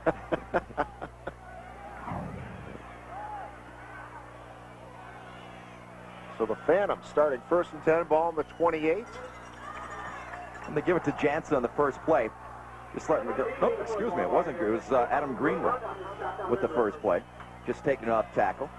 Or get something going, feel their way through here, and then start the third quarter. Well, you talk about the Showdown Game of the Week. 7 years. I mean, this has really been well received in communities all over the area. Well, I think it has. I mean, it's fun. It's fun. But technically, you guys do such a fantastic job technically that it's enjoyable to watch. You've been at it for 3 years. You can call it us now, John. You sure? Yeah. All right. Boy, big hit once again. Theo Cloud. In the last 2 weeks, how many hits have we seen him make? Inside linebacker. Again, like I've said before, though, whenever I leave this business, I'm going to be a college recruiter. Just be one of those bird dogs. I won't work for anybody, just to let everybody know who's out there. You know, they do it in college basketball all the time. So I'm just going to go to these high school games and just tell guys, hey, number so-and-so for De Pere or whomever. This kid can play. Now pay me. That's right. 3rd and 7, ball on the 31. Olsen still has it. He's got the first down and takes a big hit. Did a nice job, though, real nice job. Nate Woodward wrapped him up, took him down. Did a great job reading that option, keeping it himself, taking up for the first down. He knew he was going to take a hit. When you're out there in that territory, you know a red shirt's coming over in a hurry. Watch a nice job he does. The belly, doesn't pitch, keeps it himself. Got a little help. A couple of De Pere defenders ran into one another. We picked up the first down. So ball out to the 41 now. Olsen to give to Greenwood. Up the middle. He's got a first down. Boy, Greenwood just hitting it with a load when he comes through that line. Curtis Nelson hanging on and making the stop. But now West De Pere did this in the first half. They got drives going. They didn't sustain them and turn them into points. After a couple of first downs every time, they started having problems, whether it was a penalty or a drop pass or a fumble or whatever. Let's see if they sustain this drive to start the second half. So another first down. Ball into Redbird territory at about the 48. Nothing happening for Greenwood that time. Lost a couple. Ryan Ramondini wraps him up, makes a stop. Well, they're really going only with 2 or 3 different plays here in the second half to start it off. Going with the fullback up the middle, faking the belly on that one. Giving it to the first man through. Don't know if it was a read or an actually designed play to give it to him. He actually lost some on that one. Brings up a 2nd and 12. Ball goes back to the 50.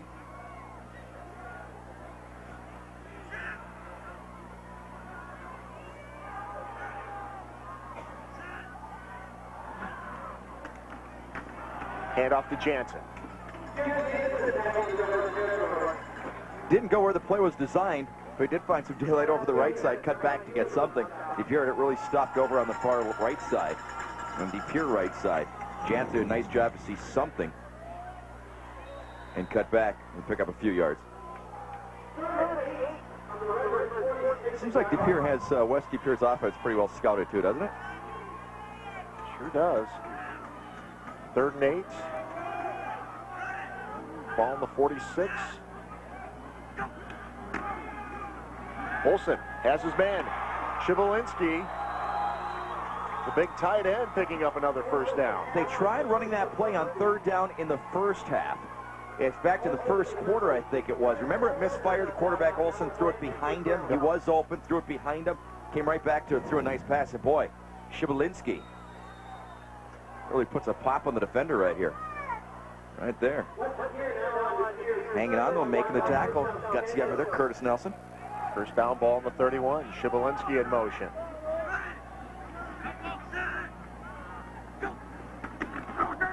Fumble, and Olsen falls on it immediately. Well, again, that's what I was talking about in the first half. They get the good drives going, and then something happens every time to curtail it. And a loss again. Well, a loss of about 2 on the play. So again, they've kind of been their own worst enemies. They just didn't pull it out quick enough, got it caught on his fullback's hip. On Greenwood's hip as he tried pulling it out and running the option to the left side. I don't think Greenwood was expecting that. No, he was definitely trying to pull it out and just got it caught. So 2nd down, ball back to the 32.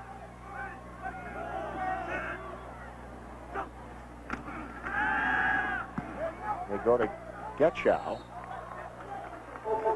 They like those little quick hitters. Olsen's good at those. Gets rid of it in a hurry. I still like it when they bring that tight end, Shivelinski, over to that left side and set him going down that way. Nice job of Getchow going down to get that one.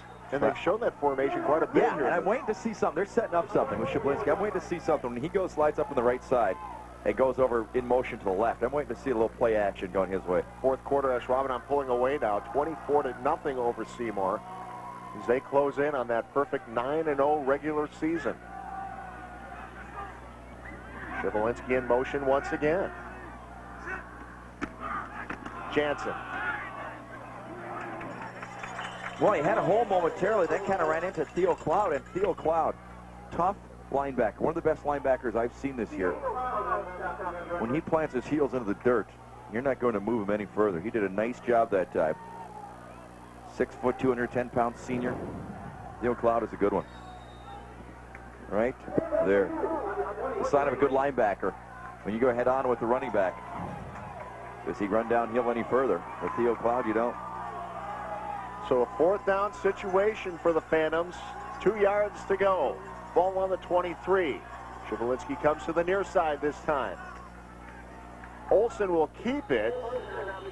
Boy, the DePere players don't think he got it.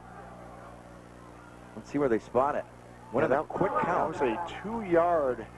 They needed 2 yards for this. I don't know. It's impossible to tell from here. Went on the real quick count. I don't think he got it. I don't think so either. It seemed like he went down. His knees hit kind of in a hurry, didn't it? I mean, it was a full 2 yards that they needed. Coach Turnquist anxiously awaiting the outcome of this one.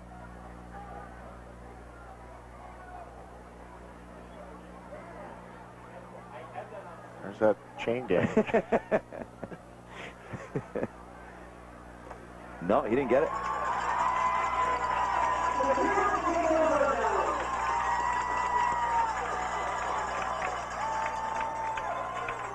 So a big defensive stop now for DePere.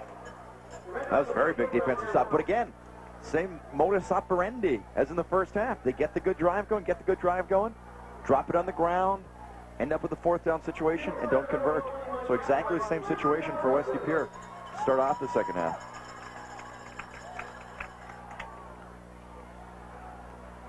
So the Redbirds take over on their own 21.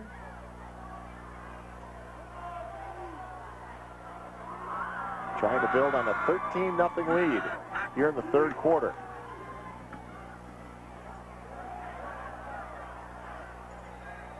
Handoff is Staven again. Staven filling in for the injured Jeremiah Johnson. Caleb Colts came up nicely from the outside. He does a nice job. Caleb Colts, number 7, really fills in a hurry for West De Pere. Good recognition, comes up, lay a lick on you. What's he listed at? 5'8", 145? He's kind of fearless out there. I like those kind of guys. No fear. None whatsoever. 145 pounds. 2nd and 8, ball in the 23. Nice bit of running after the catch that time. Yeah, Kurt Nelson. Yep. Tough run, tough catch. Moving him close to a first down. I think De Pere would be real content. What do we got left here? 5 and change left here in the 3rd quarter. They'd be real content to put together about an 80-yard drive here and see what happens. Just keep the ball out of West De Pere's hands.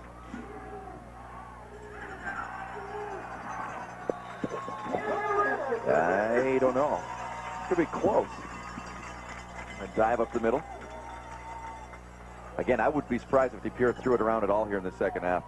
With the way this one's going, if they can move the chain, and they did, Aschenbrenner gets it. The way they're moving the chain, I think they'd be real content. I know the chain gang's content when they just pick up a first down that one. 10 yards at a time. Those guys are being mad at me. I'm going to find out who they are. Well, they're going to find you, I think. I'm going to search them out after the game and apologize. 1st and 10, ball in the 33. Nelson in motion. Nelson gets the ball. Trying to come to the near side and finds a Nice hole. cut. Still on his feet as he crosses the 50. Boy, he made one great cut, didn't he? Well, there were 2 defenders closing in on him. And he just stopped and cut it back up the middle. Did a great job. Stopped on it. We've seen other guys try to do that tonight, and their feet went out from under him. But he did a great right there. Let them over pursue themselves, take themselves out of the play. Takes it all the way down until Caleb Colts wraps him up again.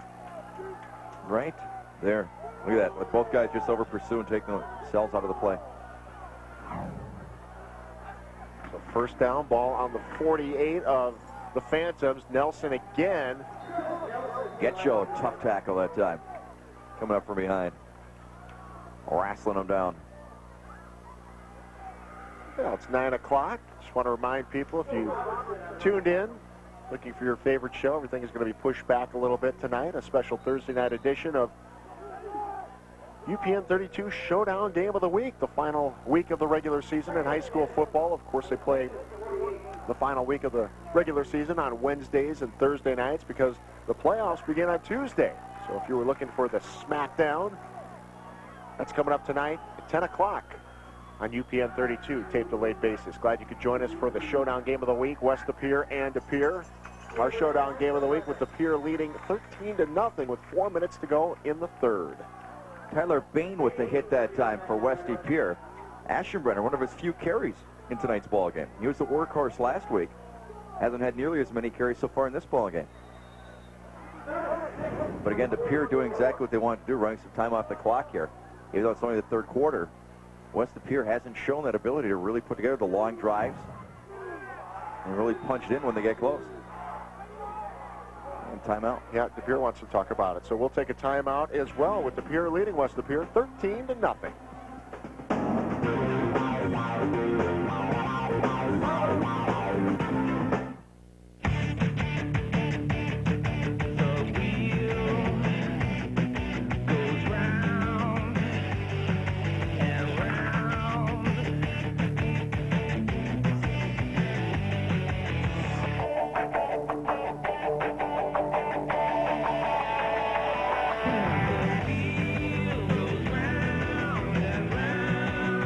Pomp's Tire and Auto Center. We're in your neighborhood. We know tires. You should know Pomp's.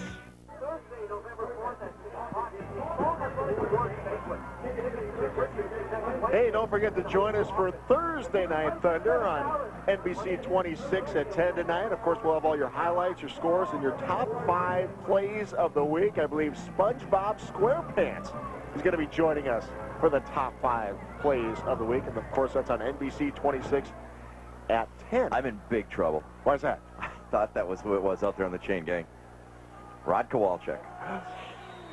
Coach Todd Kowalczyk's dad, longtime coach, athletic director out here. Great friend of mine on the road. We're on the road for the UWGB games. He's my partner on the road.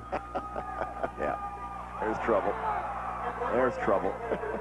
Yeah, Coach Kowalczyk is, Rod is, he's holding the big marker right next to, let's see, he's to the right there. He's got the jeans on. Let me see. Nope, that's his partner. That's Coach Kowalczyk's partner. There you go. There you go. That's Rod. Wearing the Boston Red Sox cap. Yep. Yep. Are you sure he's not listening to us right now? I hope not, because he's looking at it. That's the look I'm going to get from him when he finds out. 4th and 6. 74 years that crew has been together, they said. Yep. Wow, great punt inside the 5. Excellent job by Hoppalainen. Well, West up here with a lot of work to do here. Time's getting short. Do you get the feeling it's just not their night? They haven't been able to put Just anything not together. their night, yep. You hate to keep harping on that, but that's really been the story. Every series they've had something go wrong. I mean, the first punt of the ball game, obviously they fumbled. DePere turned it into points. They had a 4th down, came inches short of getting the first down. Another situation that dropped pass. Another situation that had a fumble. Just doesn't seem to be their night offensively. And they will start this drive on their own 4-yard line. Watch out for that DePere defense here. Olsen drops back, looking deep for his man, and that is almost picked off by Nate Woodward. Nate Woodward made a big catch on the offensive side. Kurt Getschow, the intended receiver. Olsen throws a great ball, doesn't he? He's got a nice tight spiral, sets up nicely. He's like one of those kids that's gone to some football camps in his day. Sets up nice, lays it out there. Didn't miss by much. Well, they definitely need to get some yards here. Get another look at it. Mm-hmm. Just overshot him. It's kind of like the story of their night. Just can't quite connect. 2nd and 10.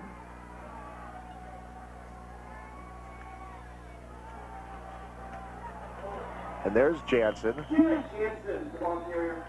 That got him out of a hole. Got him close to a first down. It gives them a little more room to operate. Mm-hmm. That's what they need. You know, there's still time. You still have a whole 4th quarter coming up. 3 minutes left to go in this one. Not inconceivable. We've seen a couple of those this year. A couple of 98-yard drives. Yep. Baseball-wise, Houston still leading St. Louis 2-1 now in the 6th inning. Cardinals getting on the board. Winner of that game taking on the Boston Red Sox. Trying to reverse the curse. 3rd and 2, ball on the 12. You need 2 yards, give it to your man, Jansen, and he's got it easily. Yeah, Jansen ran with a little bit more authority, it seems like, here. The second half. Curtis Nelson making the stop. Well, you still have plenty of time to make Jansen a major part of your attack. Oh, you certainly, there's no question. 2.5 minutes left to go in the 3rd quarter. And you know that mixed extra point, when they had to try the extra point from 35 yards out, that could come into play after the personal foul penalty, so 13-0. West DePere's not out of this ballgame. It just seems for whatever reason they can't get into perfect sync. So a 1st down, ball out to the 20. Olsen goes to the air again. There you go. Let Gutschau know he knew he should have had that one. Yeah, I mean, those kind of situations. All night long, they're shooting themselves in the foot. It's a frustrating night. The same guys who are making the big plays all season. 2nd and 10 on the 20. Olsen laid it out there nicely, though. Bryce Pop, or Packer, Buffalo Bill. Yep. Jaguar looking on. 2nd and 10. Olsen rolls out to his left, looking for his big tight end. Shabinsky. I don't think he was ready for that one for some reason. Didn't have the head turned right away. Brian Dorsey on the coverage. Play action. And just a little wide. Just a bit outside. So here we go with another big third down. 3rd and 10.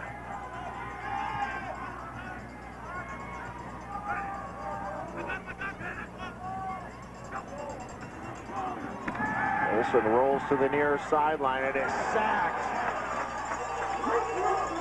Mike Liberto making the stop again. Number 19 does a nice job at defensive end. It's always unusual to see a 19 tall, lanky guy playing defensive end, excuse me. But Liberto makes a lot of plays just like that in his athleticism. Didn't go with the play action, wasn't fooled, stayed on the outside, wraps him up nicely, puts both arms around the waist. Pretty much a textbook play right there. Nice job by DePere. Uh-oh. Ooh, nice job. Nice job, Gavin Sorey, hauling that one in. And a nice punt. Excellent job, gets a great roll. Nice job, Gavin, going up and pulling that one down. Timeout on the field, 13-0. Festival's Boomerang Theory. Sweet bourbon. Boneless back. Great stuff for not a lot of money. Festival Foods. 1st and 10, ball on the 37 as the Redbirds take over once again. Bryant Dorsey, the junior with the carry. Elijah Webster getting in there with the stop. I think it's the first time we've seen Dorsey with the football tonight. Haven't seen him on offense much tonight. Called his name quite a bit last week. Certainly did. You know, we're talking about high school kids, what they could absorb, and last week how cold and wet it was. Still remember after the Menasha game, and I was walking to the park, and the Menasha kids were outside in the parking lot, still in their full uniforms. Like, one guy, dude, I can't feel my feet. Is it cool? 2nd and 10. And wow, what a reception. Great catch by Healy. Ryan Healy. Tell you what, with his size and his athleticism, he's got to be a prospect for some program, huh? Healy at 6'4", 215 pounds, and only a junior. Making some catches like that. Get him on that basketball court, too. Big kid for a junior. No, you were not a tight end in high school, is that correct? I didn't play football in high school. And the reason is? One sport. Okay. Concentrated. Wanted to get that scholarship. 1st and 10, ball on the 48. Wow, that's a tough run by Hoplinen. Very tough run. Plus, I was just as tall and about half the weight. That'll do it for the 3rd quarter, and DePere continues to roll here. The hometown team leading 13-0.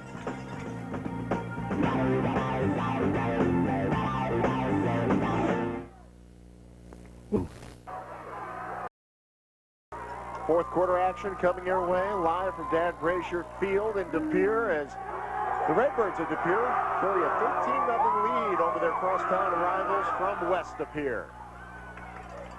Happelainen with the keeper. Flag, face mask. Boy, those were a couple of tough runs he's just put together. Yep. Just calling his own number. He's had a lot of carries tonight, actually. Quite a few carries, done a nice job with it. And he has taken a pop out there. Now we're going to tack on probably an extra 15 on this one. 5 yards, unintentional. But he is really doing a nice job carrying the football.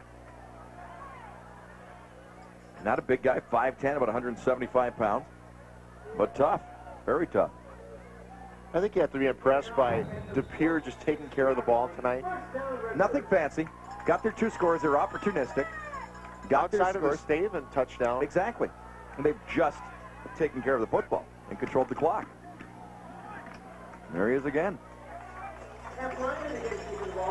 It's nice to see a quarterback. In high school, you very seldom see a quarterback who's afraid to get hit. But, you know, sometimes in college, you get the, I don't think the kid for Purdue last week was real fond of those Badger jerseys running around him. And, you know, sometimes in the pros, you see those guys hit the dirt pretty quick. High school football, it's nice to see these quarterbacks that are, you know, fearless. They like to get dirty. They'll put their head down. They'll carry the mail anytime they're asked to. 2nd and 6, ball on the 23.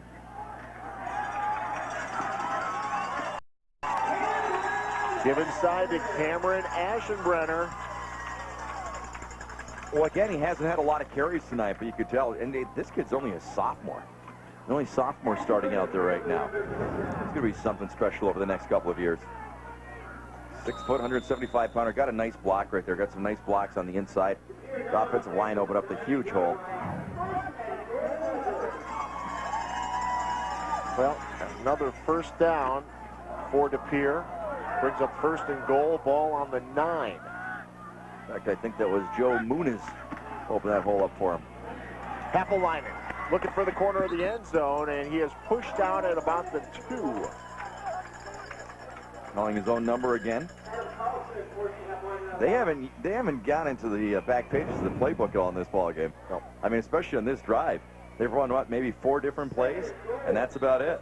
Keep it as simple as possible.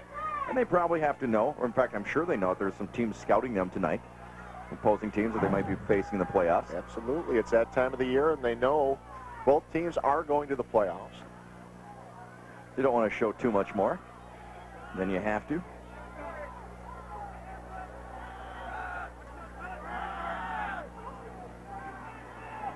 Dorsey in motion. Give to Aschenbrenner. Hit hard for the end zone, but is stacked up. Phil Robertson with the hit number 70 for West DePere. Met him at the line of scrimmage. You heard that one up here. Phil Robertson with the tackle. Schwaben a final with the win. Well, congratulations to the Jaguars. Around the table. Yep. Hey, you do that in the Bay Conference. You've accomplished something. Absolutely. Not to say anything about any other conferences, but these guys go after each other so hard, and they start playing conference football from day number 1. So to run through that thing unblemished, that is quite the feat. They will most likely have a number 1 seed and home field advantage in the playoffs. Well, if they don't, there's something wrong with the seeding. If you can get through the Bay Conference undefeated, you don't get a number 1 seed, something's wrong. Timeout on the field will step away as well, with DePere still leading.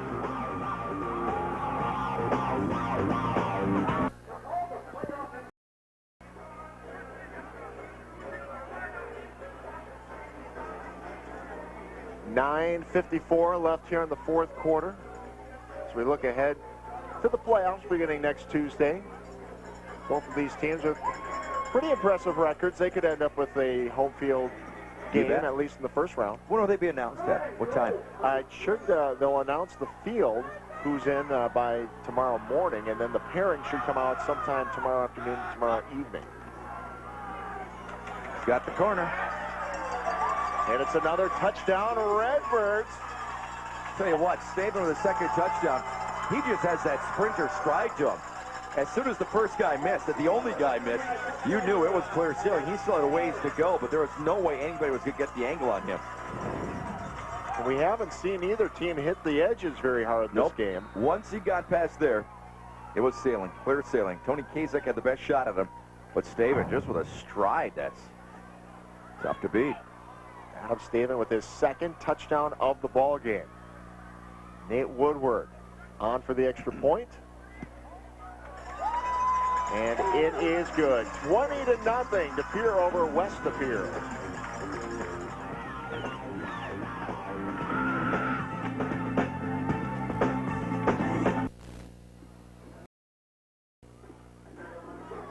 Back to action here, 20-0 with about 10 minutes to play here in the 4th quarter. 10 plays, 63-yard drive. That's exactly what DePere was hoping for. Try to run some time off the clock, obviously, get some more points on the board.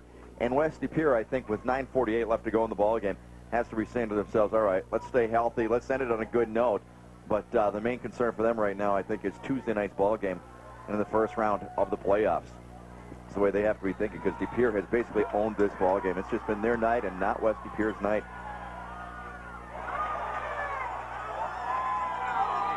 And the problems continue. Well, a flag came out on this play on the kickoff, but I think they're probably going to pick that up. Well, at first it looked like the return man touched it, and then it would be their ball right there at the 2-yard line. And that's right. Kick out of bounds on the kicking team. Nope, they said it did go out of bounds without anybody touching it, so they're just going to move it up to the 40. Almost looked like the return man got a piece of it. Yeah, I did. That's what everybody in front of us here jumped. I thought that's what happened. But so they line up a pretty good field position. Let's see what happens here. Ooh, it was close.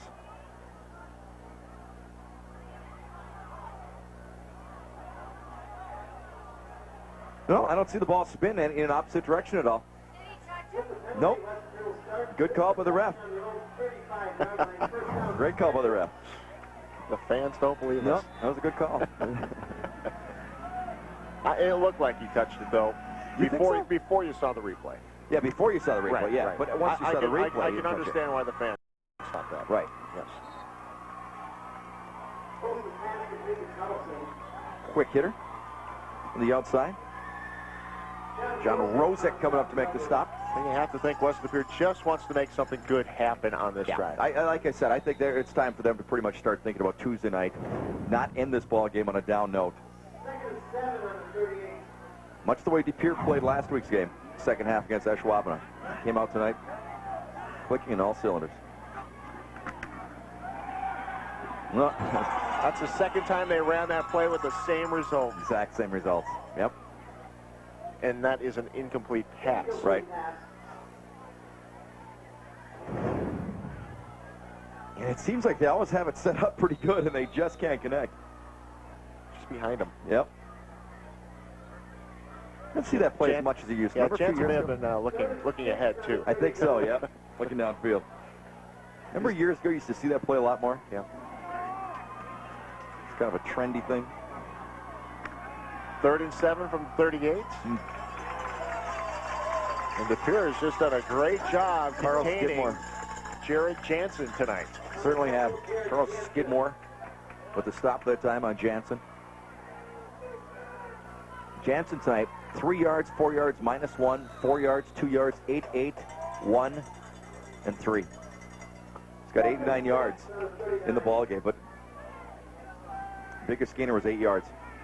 First, sort of running from the line of scrimmage. And that's the 1,000-yard rusher, leading rusher in the conference. 4th down, Nice punt. punting situation.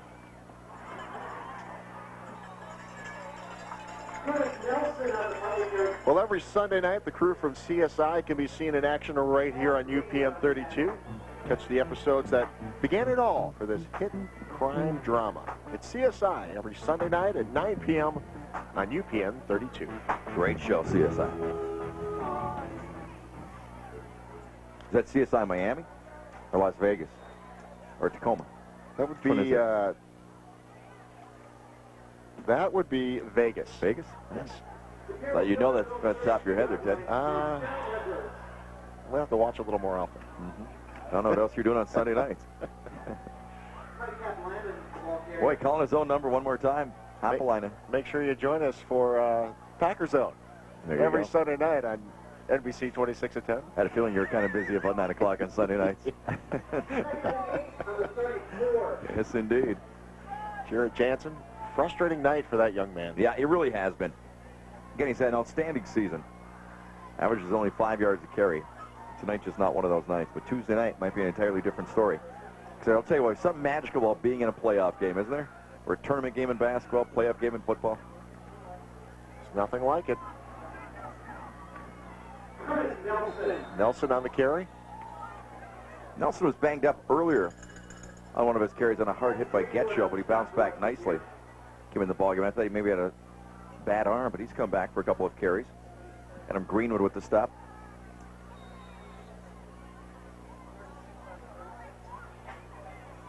Ball up to the 36-yard line. 3rd and 6.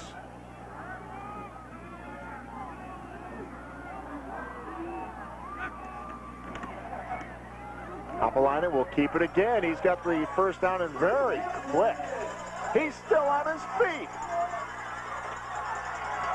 Now being chased across the field. Look out. Loses the handle.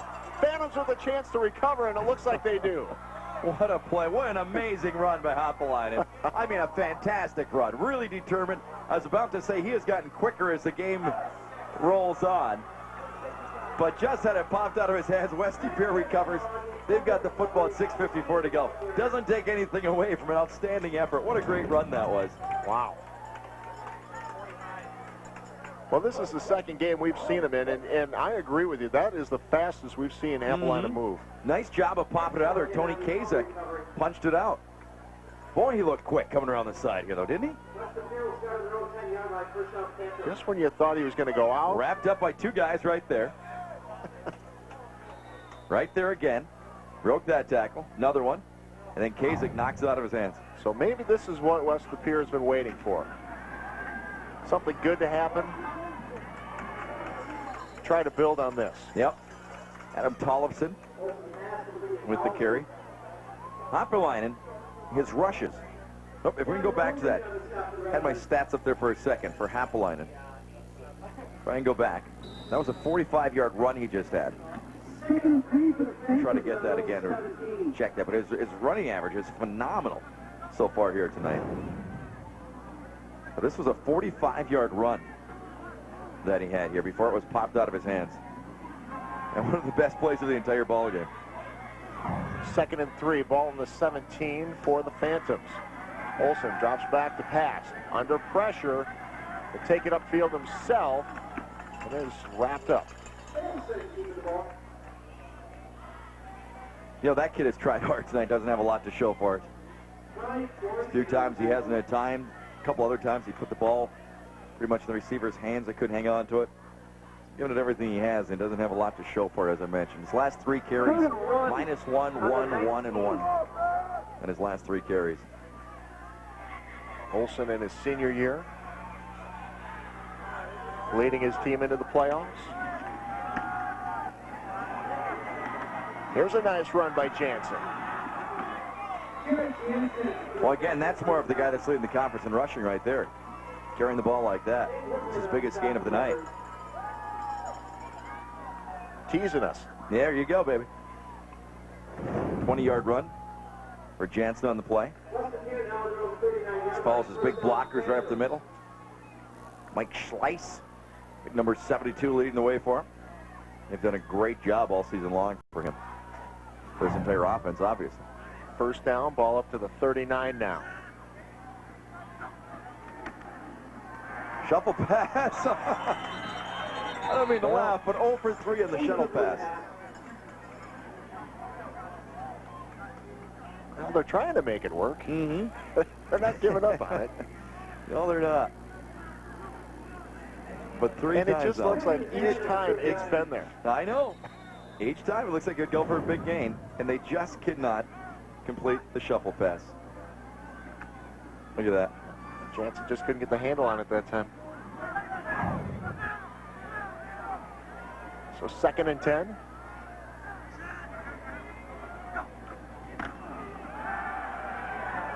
Olsen, that one is tipped. Healy came in and tipped it. John Ruzek was coming in from the backside.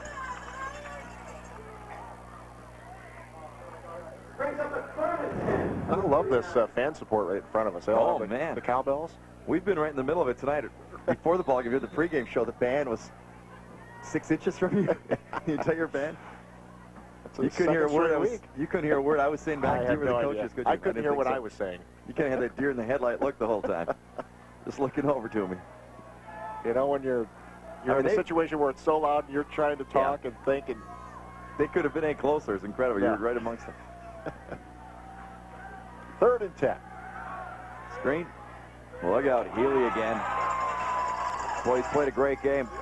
Healy wrapping up Jansen as soon as he makes the catch. Well, credit to Pere. Yep. They've really, really done a great job defensively in this ball game. I think that's Ryan Healy's mother in front of us. You think so? Gives you that idea. Well, it does handstands every time he makes a play, that one.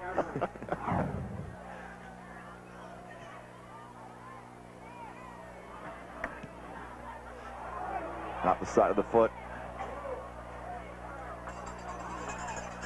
It's got to hurt to be a punter on a night like this, huh? Get one off the toes.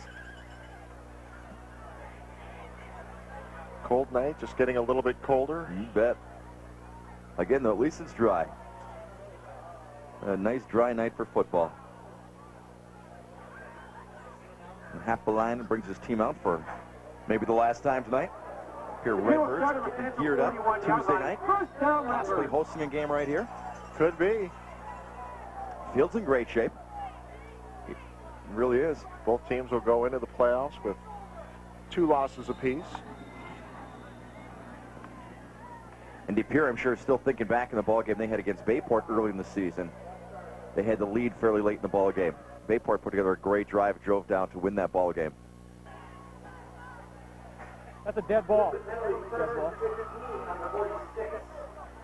Moving it back 5. I think Appleline and company right now would just love to run out about 4 minutes of this clock, see what they can do, and again, stay healthy, get ready for Tuesday night.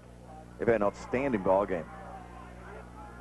Just a proficient machine tonight, coming out in the double wing in this formation.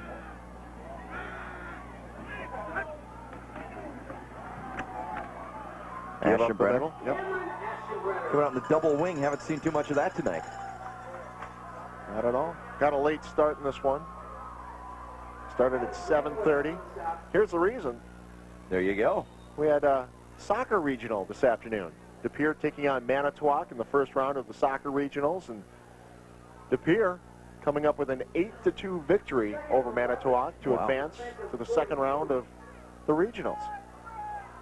Pretty amazing what those kids can do with the ball. Their head kicking it behind them. It's incredible. 2nd and 11. Give to Nelson. Coming out with a whole new look with that offense. Can throw you off balance a little bit. You know, those soccer players look a little bit warmer than anyone out here right now. That sun was a shining back then, wasn't it? It was a gorgeous afternoon. See, those people don't look like they were at the soccer game this afternoon. No, I don't think they were. I don't think so. They haven't sat down for the night either. Do high school kids ever sit down at games? You hope not. Yeah, that's true, You I hope guess. not. Yeah. They stand the whole time. Imagine at a Packer game you try doing that. How many beverages would get down your neck? Happelainen trying to make something happen. Again, scrambling around there, brings up 4th down, but with 2.5 left to go in this one. I think West De Pere's last hopes have been extinguished here. What a great job, though, between these two teams this year. You talk about the community of De Pere, east side, west side, whatever you want to call it. What a great, for the young kids that want to grow up to be high school football players, some great high school football they've had a chance to see throughout this entire area this year.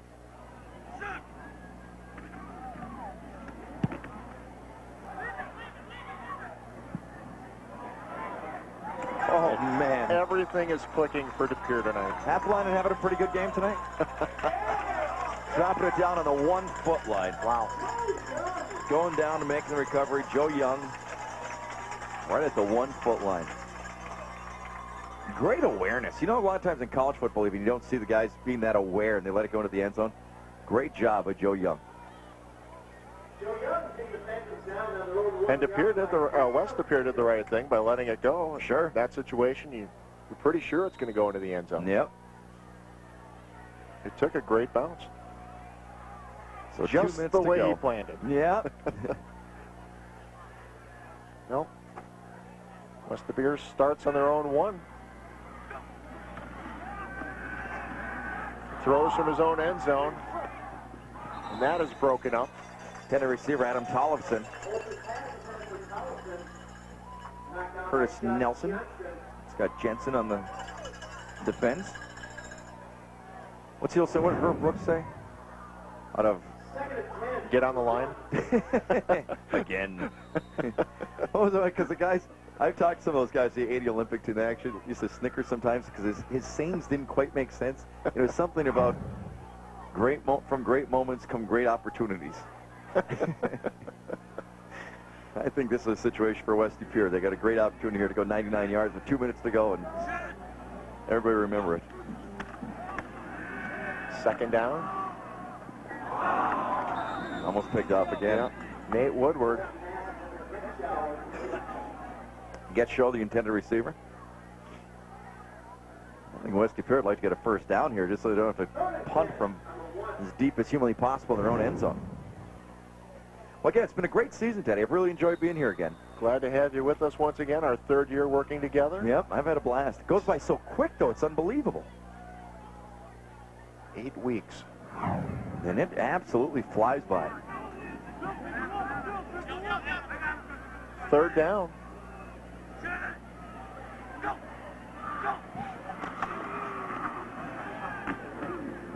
Nothing up the middle. You know, you try to tell these kids sometimes to savor their high school careers because they go by so fast. I don't think they believe it.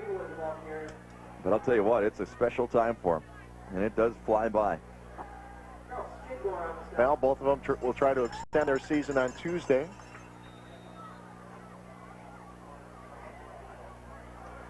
So sometime tomorrow afternoon, late afternoon, probably have the hearings. Should have them, yep. It'll be a long night in Stevens Point. I'll bet, huh? As they try to figure out the WIAA pairings, sites. But they always do such a great job. Timeout on the field. We'll step away as well. The Pere still leading 20-0.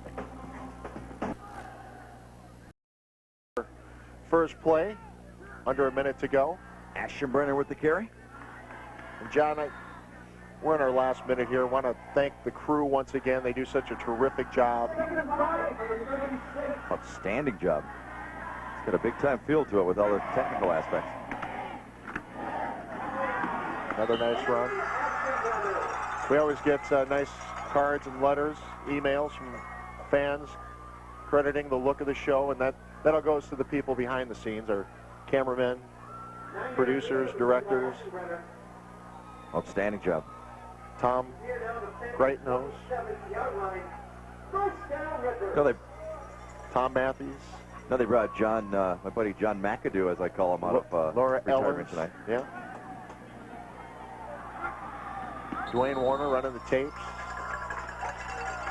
Linda runs that big ear. Sean Hauser, cameraman. Ken Ambrosius.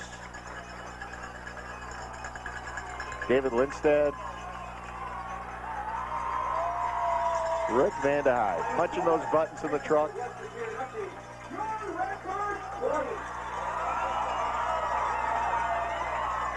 Earl Ochino, our engineer. It's been a great season. So many people to thank.